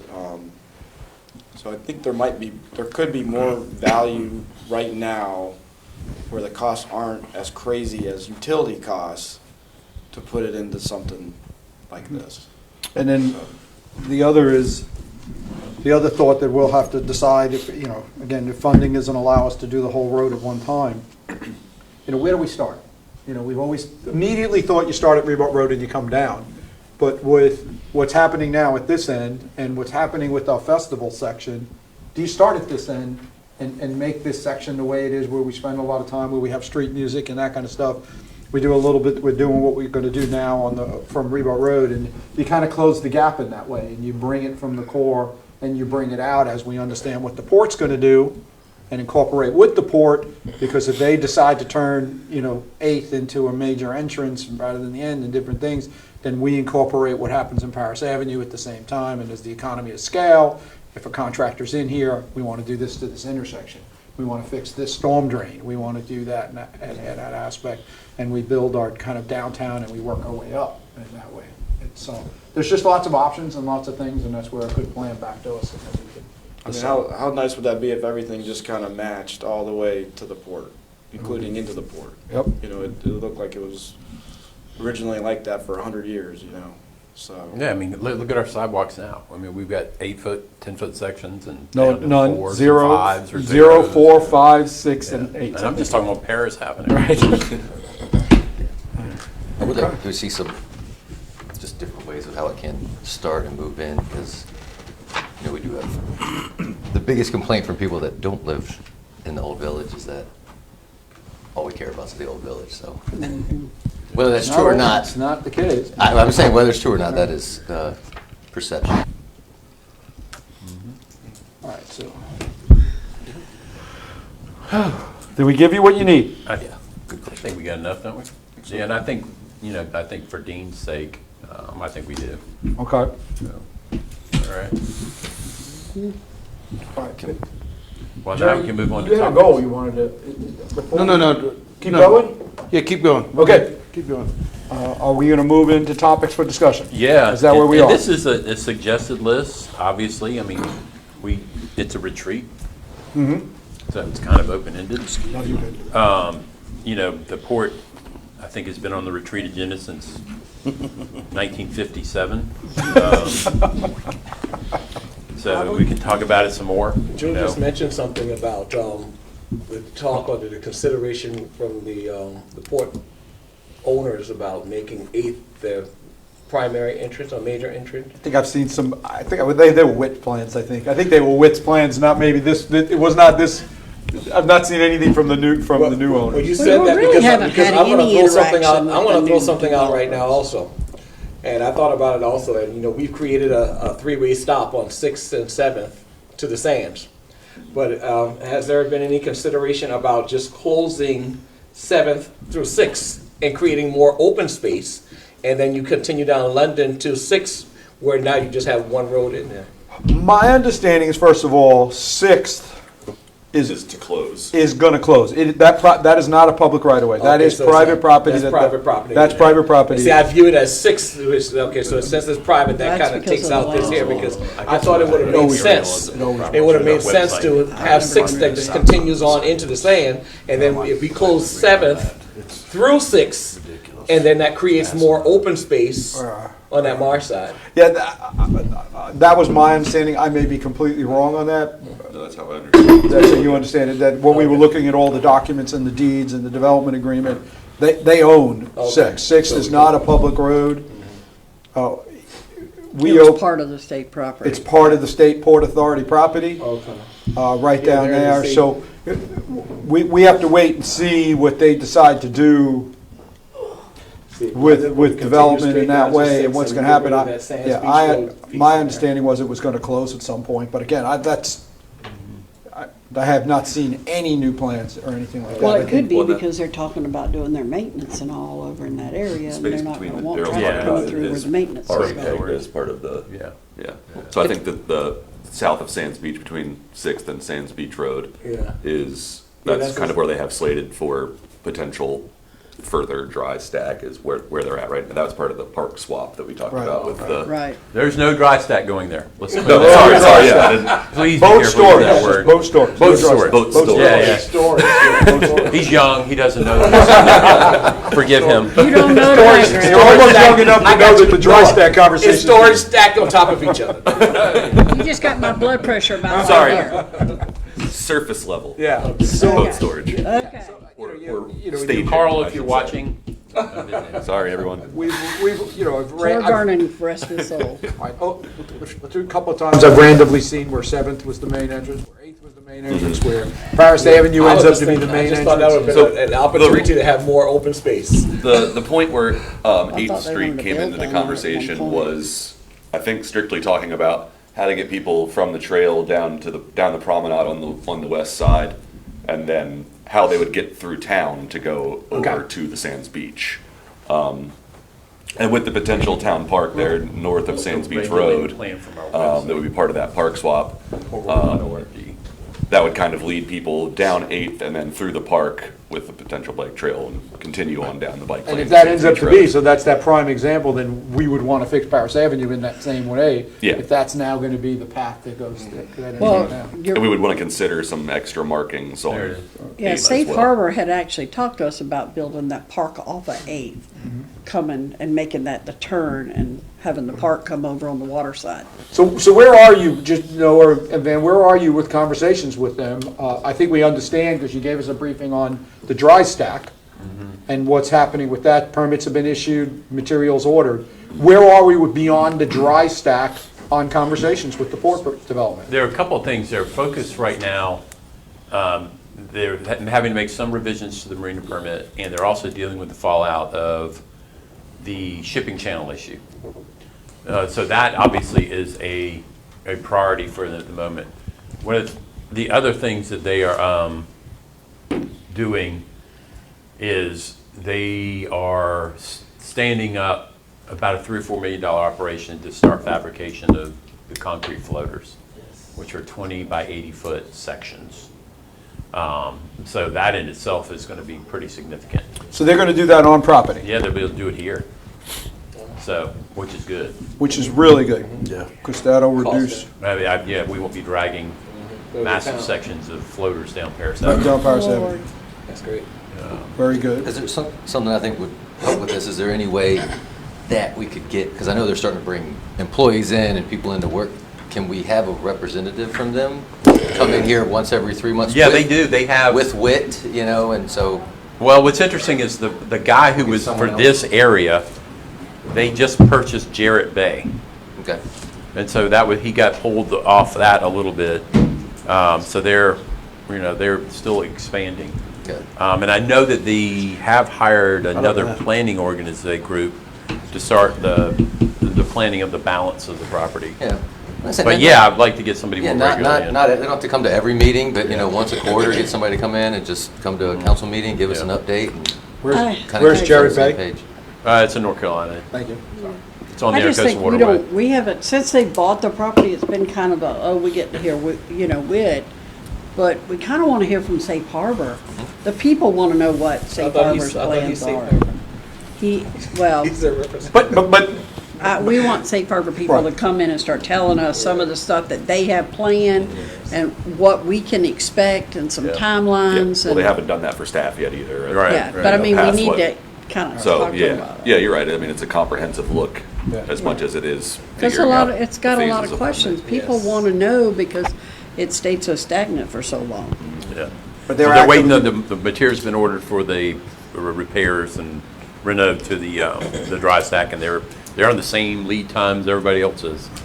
But they've been actively coming here and setting up and doing meetings, right? Yeah, Well, we've with had us. a few meetings, Not yeah. with us, but they're internally, that we know that they've been in town and doing. Yeah, Oh, we've had yeah. a few meetings with them. Okay, good. And they're present here frequently, so. Well, it wouldn't hurt to have a meeting. I agree. So just gotta wait for there to be to something. Certainly moving quicker than the last. The dry stack's already permit issued, material on order. That's, I think, a big I'll step. believe that one when I see it. Well, permits issued? Permits issued. Permit is issued. materials Permit is ordered. issued, we know that, we Hey, can we- believe we're that getting one. there. We can We're believe getting that there. one. Material on order, we trust that they say the material's on Yeah. order. That's what Butler used Well, to say. I hope I live They to gave see us it. a number of days that they were expecting materials, right? Yeah, it was like, I think they 120? said- Yeah, something like that. you know. 120 days. But they were saying, I think that August is what they're pushing for to be complete, so. Wow, Oh, that's short. wow, August. That And is then if you're good. talking about the port in general, well, obviously Shell Ring opened, so it's up and running. Are they open, or they just had a soft opening and they're still closed? They're opening. Word out, I think, They're is they open. think they're open. Yeah, They got an issue they have to address. Okay. We'll talk later. Okay. Yeah. Well, when Sean finishes their sign, then they'll really be done. They got a few things. So, but yeah, and I, obviously the neighborhood is still platted, and they could start tomorrow. I mean, that's been done, but, and I know that they've had several companies contact them about the neighborhood. Yeah. So when you say several companies, so developers wanting to buy the property and develop Yes. it? Correct. Yeah. I've had a few conversations with folks who wanted to get in touch with Safe Harbor, to discuss that. So that's, haven't heard it from the Safe Harbor side, just from interested developers. So. All right. And as I mentioned, we have a meeting with the school board scheduled for March 24th to discuss the TIF also. Well, that's why it's so important to May. get that spine road, to March. get some of that March. traffic off of Paris and 11, to get that spine road in, and even a little bit going down Edinburgh when we get the light to line up. We've got to start really getting that with those shops opening down there, because they're going to generate more businesses. And I just don't know that 11th Street in Paris is going to be able to keep on handling that kind of stuff. And we, obviously, they, Spanish Montreal folks, and I think we talked about this earlier, flagged the easement location for the connectivity, and we walked it the other day with a representative of Safe Harbor to evaluate it. All right, Naval Hospital. So you want to let us know what you know? I don't even know what I know. There's an open house, I think, in April, that they're going to be talking about, I guess, what's going on with the Naval Hospital and what's potentially going on with super clinic to be constructed on, I believe, the air station. Correct, the air station. And I think there actually is a date Right. that I've heard now that the super clinic's supposed to be open by.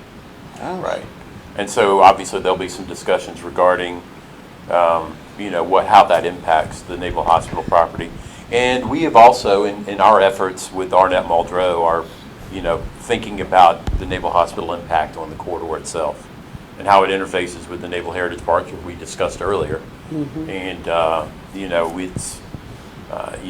we've fretted over the port property for, 15, 20 years. It's 53 acres of highland. The Naval Hospital is 120 acres. So it'll be interesting to see how those discussions evolve, what role the VA plays, and how it moves forward. But it's something we have to think about, I'll say its impact, whatever its fate may be. Yeah, I'll say it. My last Rotary meeting, the commander, I think it's Commander Batts, spoke there with his PR rep, and it seems like they're starting to get out there more, and they've got these meetings coming up to kind of start letting people know what's going on. And his exact words were that, and he said it publicly at the meeting, that the super clinic is expected to be built on the air station by 2030.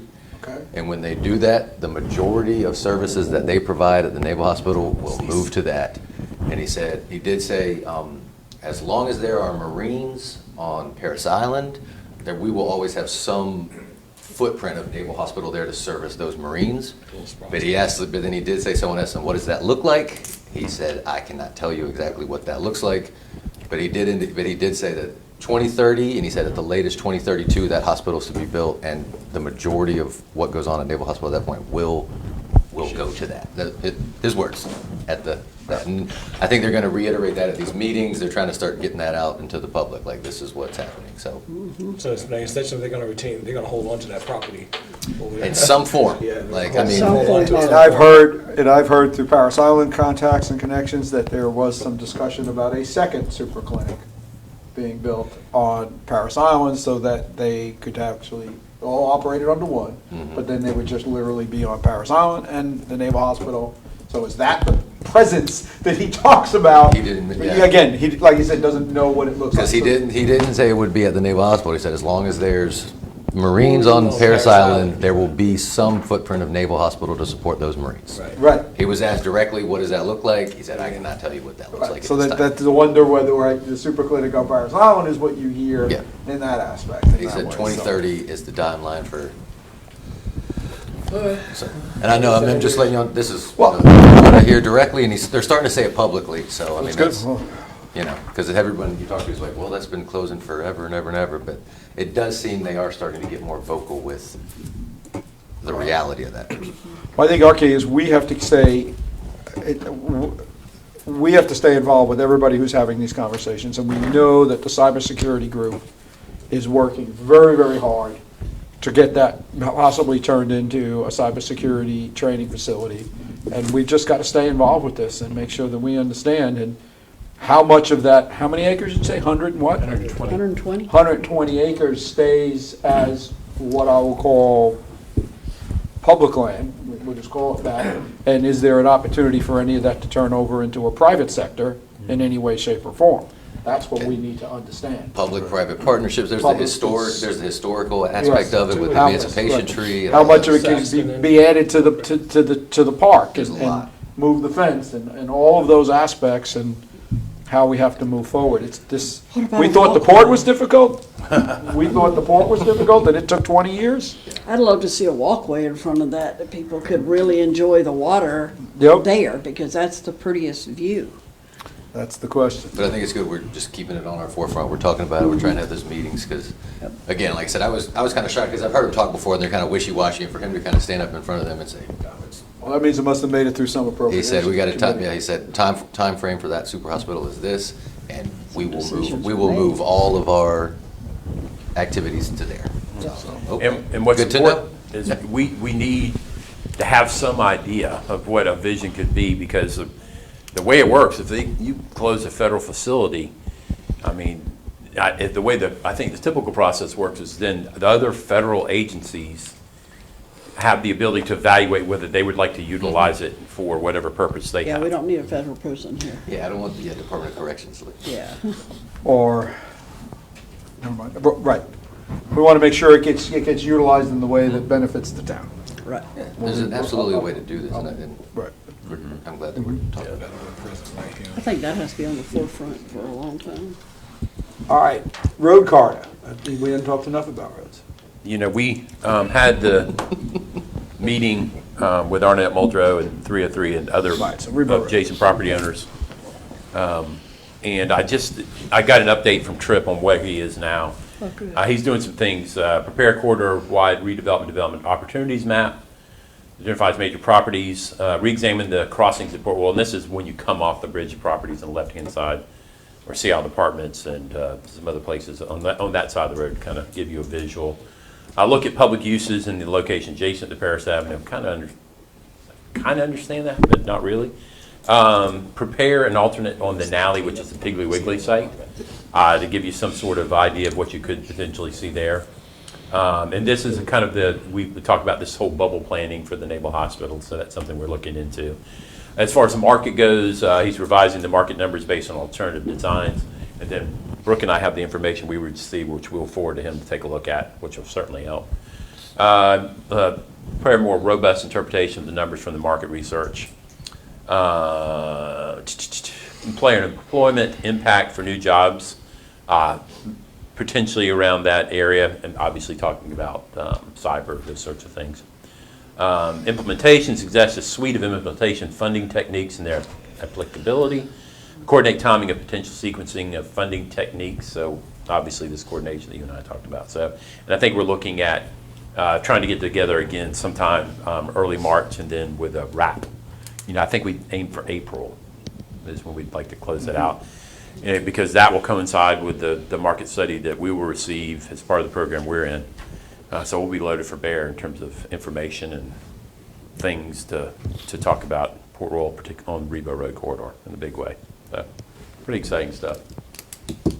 That's great. And that was more the economic portion, not the traffic portion of it. Right, the economic portion. Because that's right. they have the tool study, and they were looking at, you know, what was included there and how it would mesh and what the plans are. Looking forward to their work, their Yeah. report. Yeah. Anything else on road? Anything else on the corridor, council? Some cleanup for some areas and some properties. All right, I'm gonna let Noah take the lead on this next one. Food trucks. Food trucks. And we just wanted to get some feedback from y'all because obviously we've talked about it. It started with the ice cream truck, which has still not been through my neighborhood yet. Mine Mine either. either. So Haven't seen one. Mine Joe, either. just 'cause you got it. I got it, sorry. Of course, you got it, of course you got it, we didn't get it. I got it, I just haven't been working And you outside don't on have Saturday. any and I heard kids the- on your end. I heard the noise, You don't have any kids on your end, we have all the kids. and this was Well, if you prompted, got I it, think, I by mean, something that he came got it across too. Noah's I desk. didn't. Yeah, so, See, Nick? well, we kind of have two different food truck topics, one of which I'll address more at council meetings this month. So Brooke and I have been working on an ordinance for food trucks similar to the ice cream truck ordinance that was passed. And the idea is that all we have right now is, how many parks? It's the Sands Beach, Bruce Edgerly Park, and then I believe the grass, the front, right in front of the town hall. The green, is- yeah. Yeah, the green is the only three places that food trucks are allowed at this point. Outside of, closed street festivals or This town little events. spot right in front of us? Yeah. Yeah. And so we were looking at, how can we expand on allowance for food trucks to operate in the town, and, still allow brick and mortar to want to come in or not feel like they're being undercut by mobile units. So we're looking at a couple of things, one of which is on private property. You get your business license for your food truck, you've got all your DHEC licenses and everything. If you want to park a food truck on private property somewhere in the town, you would be able to do that with permission from the private property owner. So like the Sky City where you see the Jamaican food truck or Shrimp Kings, that kind of thing. The way the county does it currently is if a property is zoned for restaurant use, then they are allowed to park a food truck there with permission. We probably aren't going to go that far in our language, and mostly just, and correct me if because we've been mulling over this the last 2 weeks, we would be looking at allowing that on private property no matter where it is, with the correct permissions and the right documentation with the town. That would include, private roads in subdivisions with HOAs, whatever, if, as long as we know that the HOA is allowing you to come in there and park for a certain amount of time, then you're good to go.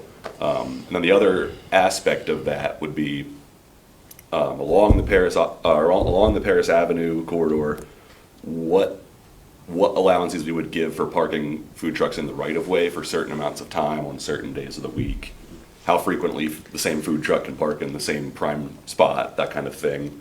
So basically we'd be looking at, in the areas where the zoning in the village is urban center or Main Street, which is along Paris Avenue and then on North Paris as well. How we can accommodate food trucks to park in the right of way at certain times without disrupting parking, without without disrupting traffic or undercutting the brick and mortar restaurants we do have down here right now. So Brooke, I don't know if you want to dive into a little bit more of the actual standards or anything, but that's where we're at right Let now. me make sure, just so I get a clarification, when you say private property, first of all, it has to be a mobile truck. It's not like somebody can Correct. take a truck, tow it onto the lot, sit it there, drop it, and say, I'm now a food truck. Correct. Okay, so it drives on in the morning, leaves in the afternoon. Motor Yes. vehicle. And so Not this is- parked yeah. overnight, can't be parked overnight. And that's all defined in the Okay, ordinance that we're creating. Yeah. wanted to make Yeah. sure That's I all got I it. Like I drove him crazy with infrastructure, I drove Yeah. myself crazy with this, I could just. No, you don't want somebody to turn their front yard into a Right, food truck drop- restaurant. oh, Like, you know, is there a yeah. limit how many they And can that's why have? we're making sure we delineate. Right now, we're talking about a food truck ordinance to go into the code of ordinances versus what I brought to you last month, which was food truck court as a use on That's on totally private different. property. Correct. Okay, all right, got it, okay. So all of you. We're taking from different municipalities that already have established ordinances, and just creating it for Port Royal. So we've sat down, Noah and I went through a few of them. I'm working on creating that right now, as well as a checklist. Simplicity is key for these business owners, and so that's important to us as well. We want to user-friendly on the website. We can hand them someone that comes to the front window, we can hand them a sheet. Working with the fire marshal, you know, each truck is a little different. I mean, depending on if you're going to have pizzas where they have the fire oven, you know, the coal ovens in there, or if it's just, you know, a couple of fryers, or what type of suppression's needed in those. We're going to be working with the fire marshal with that. DHEC. A lot of these are all in place, but we're going to make sure that we know where, you know, what the fire marshal's going to be in charge of. DHEC, grease, you know, where obviously we don't want it down our storm drains. We don't want it sitting around the town. We're going to find out where each food truck is planning on dropping off their grease. Let's see. They'll also be doing hospitality with us each month, which we already do have in place. Pictures of the truck, letter of permission for each private property that they want to work at. We would need to keep that on file. Liability insurance. And when you said hospitality, you meant hospitality taxes. Correct. So they're not gonna, they don't, you know, restaurants don't have to do that, and they don't. They both have to do the hospitality Correct. tax. Correct. So I think that's, am I missing anything?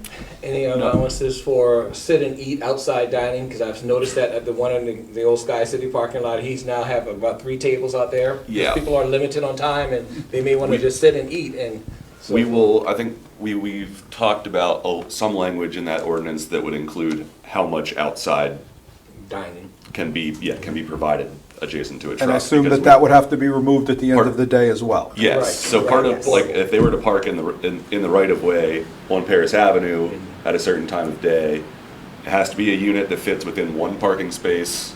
You know, they have to be parked in a way that provides pedestrian safety while they're at the truck.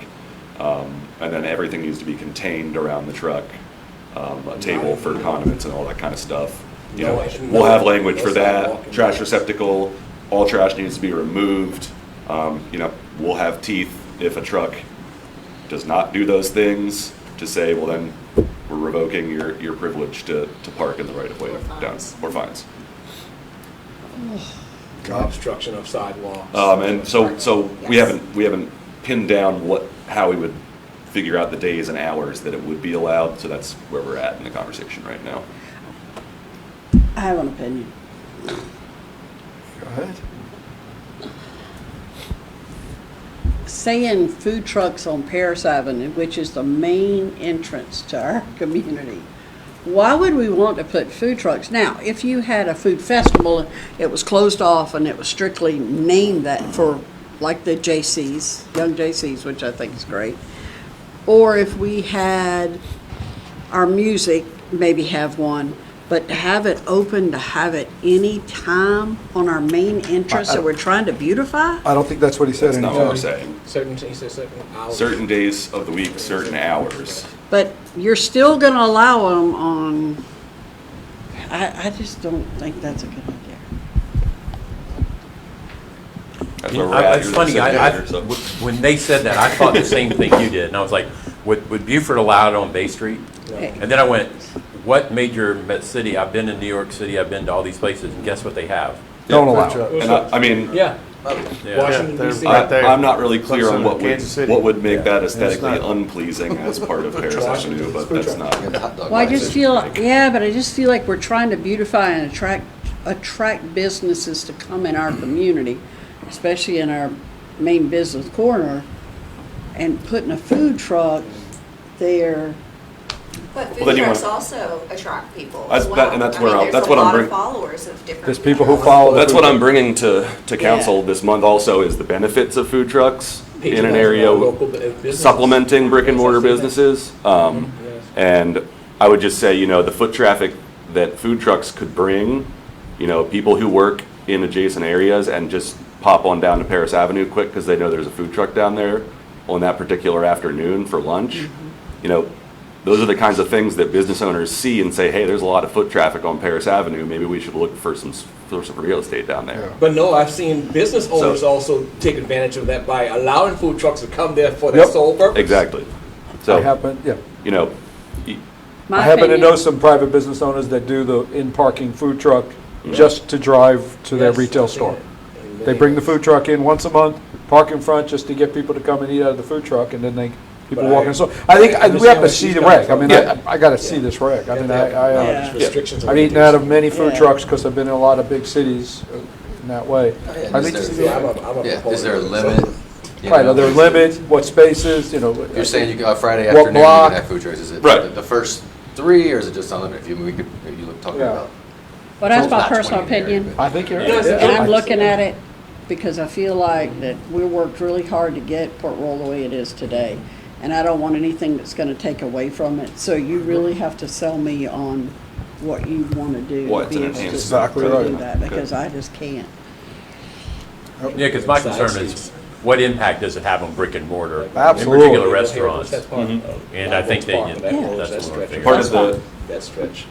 part of what I'm doing It's off right of now Main is Street. trying to find more information less biased from one side or the other. So, you know, most of the information you find on this is from an association of food trucks or an association of restaurant owners, and nobody else really studies it that much. So I'm trying to dive into some planning research. Makes sense. And find Makes people sense. who have done unbiased studies on that rather than, you know, numbers from one side or the other. Unless it's a festival. Yeah. And I would assume there would be some, again, I'm just thinking out loud, there'd be some kind of a statement that, you know, can't, even if, you don't want the parking spot in front of a restaurant to be one of a Right. valid parking spot for a food truck. to go. Yeah, and it's So, common. Right. It's common to build in a distance from From an existing. state establishment. Yes. So those are the kind of things we, you know, like, look forward to waiting to hear and see and, Sure. and that and evaluate it. I mean, I think, I hate to, like drive-through restaurants, food truck is the new way. A lot of this is being done. A lot of young entrepreneurs are doing it in the food truck right now. They're all over the place. I'll tell you what, clearly King Shrimp or Shrimp Yes, King, I can't, Shrimp King. I never can remember which way it is, but. Shrimp King. Shrimp King. Clearly Shrimp King is doing well in that parking lot, or Yeah. they would have moved somewhere else. And Diced pineapple, diced Diced pineapple. Those are good, pineapple, too. they would have gone somewhere else. And Diced I'm- pineapple and I'm shrimp. still hoping that property one day will come to us. I just got a call from Dr. Burris Storage now. yesterday Controlled after storage. hours, Good. so I'll talk to him on Monday. Good. Is he on that? Yes, he Sorry? bought that one. He Yeah, bought it? yeah. He's cleaned it up nice. Climate Cleaned it up controlled nice. storage. Yep. More storage units. We got more. Storage moving out of Saying it. the Rebo corridor, at least. We have a food truck storage business. Let's take on one more before we break for lunch, because I think we want to get into those last two after lunch. How's that sound? Hey, we need time for those. We need time for that. Craft So let's go ahead and talk about the craft market, and then we'll break. The Brook and Norris. Okay, so we've been working with Shannon and Katie with Low Country Made. They will be here for the March meeting for a final approval from council and to answer any questions that you might have. They have been great to work with, lots of questions, wanting to make sure they do follow the rules, working with the town. We recently had a meeting and asked them for a site plan for how they're going to have the live oaks laid out. We're going to require a list of participants so that way we can keep everything tracked. They will have a business license, and let's see what else. We're having a shutdown time for them to break down so that way we can still have events afterwards, birthday parties, anniversaries, different things like that. There's going to be still time afterwards for events to occur, so it's not going to take the whole, it's not going to be a Saturday where we're not going to be able to have events our oyster there. roast. They'll still be able to have Or the events there. birthday party. And the day of the month they're still? So it's going to be the second and fourth Saturday of the month. We have a tentative schedule with them right now, if that's allowed for both. And something that Noah and I also discussed with them, and that they've been proactive of reaching out with other business owners in the area, seeing how they can participate, where they want, they want to support them as well as, helping one another out. Yeah, and I think just to let you all know, one of the things that so far they've struggled with is they'd really like their sponsors for this location to be Port Royal sponsors, and they're having trouble finding businesses that would be interested. Competition. Because they see that, yeah, so. Competition. But the vendors at this market will be very small craft and artisan things. So there are also not very many. Teas, You don't see that as a business owner. You candles, see them soaps, They're- taking away from their business. Yeah. Economics 101, what is Lowe's always next to? Home Depot. Yep. Yep, I Burger mean, we King and see it McDonald's. playing So, Hooters is always so by are Harley they Davidson paying a shop. license fee for the one? Hooters is always doing Or holidays. each individual will have their own, Low Country Made will have one. so it'll be for a the main events. business, Yes. and those will be subbing from them. Okay, who's paying for the park rental? Low Country Made. And that, okay, What about liability? We did discuss you do that, didn't I yourself. think we've been doing so many different I ordinances. know, I forget we've which been one we between- included the liability in. Was that the? She mentioned, I Food think truck, you that was the told me food that truck. she'd mentioned they have coverage, they have their own I policy. believe Low Country Made already Minimum has of a one, million? but I will Yeah, double check. we'll look into what the minimum is. Minimum of a Yeah. million? and what are the hours? 9 a.m. to 1 p.m. And then cleanup needs to be done by 2:30 so that people can come in by 3 for Yeah. for And evening no food events. products. They This have is their not birthday in party. any way competing with Except for food the trucks. market. There They'll will be a have, food Food truck. truck. Food truck, but that's Except for fine. food trucks. And then macaroons, different. Right, but this is individual not a items. competition in any way. There's There's no no produce. No produce money. This is not a No. Not with- competition to that. All handmade Correct. crafts. This is Handmade crafts. Correct. Or It's some just- form of, yeah. Right. Just so that council knows that if and when it comes back before council for an approval, I will probably have to recuse myself at this point because I just found out my son and daughter-in-law's business has become one of their sponsors and is going to support this event, so I will recuse You're on myself record now. when the time comes forward. You're on record now. When the time comes forward, I'll stay in the conversation until that point. I just found this out last week or so, and they think it's I'll leave obviously you realize what they think about it because they decided to do it. So in that aspect, but I want to make sure it's all on the front, what's happening in that aspect. Second and fourth Saturdays. Small towns. But it doesn't permanent business. It happens. Already thinking about it. Saturdays, yeah. No, so Okay. I appreciate them That's- getting with that's the y'all and business- addressing all the business concerns day. and, and really trying to make it work and coming back in front of council and answering questions. And it seems like they've been very accommodating. Yes. Could you explain who exactly they are? Like who makes up their organization? It is, the actual organization itself is just 2 women who are both military spouses. I know one for sure is. And so that's one of the things they do is mentor small business owners who are military family or military spouse to get through the process. They started out with that to get them help through the processes of business licensing and all the things that are required by the county or the municipalities and the state. And now they've kind of expanded on that and provided space for those artisans that they have supported in the past. So this market exists in Bluffton already. Yes. That's what she said. yes. So they're established. They've had success there. I'm not sure where they locate there. Southern Barrel, I know So, they're constantly, yeah, so- in, I believe someplace down. So this the is, yeah, and I think that's one of the things that needs, it's of note that, similar to the food truck conversation we just kind of halfway got into earlier, there are upsides for established businesses for this kind of activity happening nearby.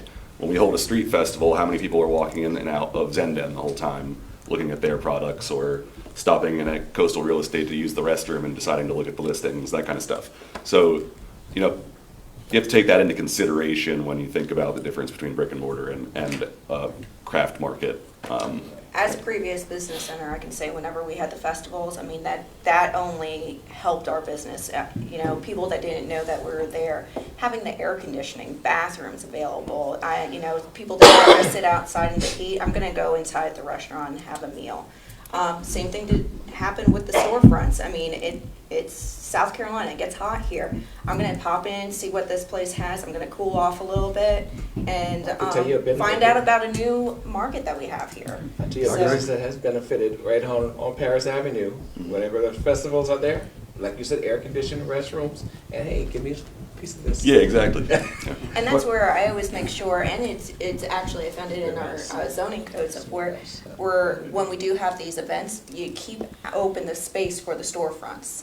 And I always make sure whenever I'm planning out a festival that every business that's open, even if it's not open, I want it visual so that way people can see, oh, there's an interior designer right here. They're not open, but you know, I'll keep that in mind if someone's looking for it. Well, the point I was gonna make, Jim, my barber, loves when we have festivals here.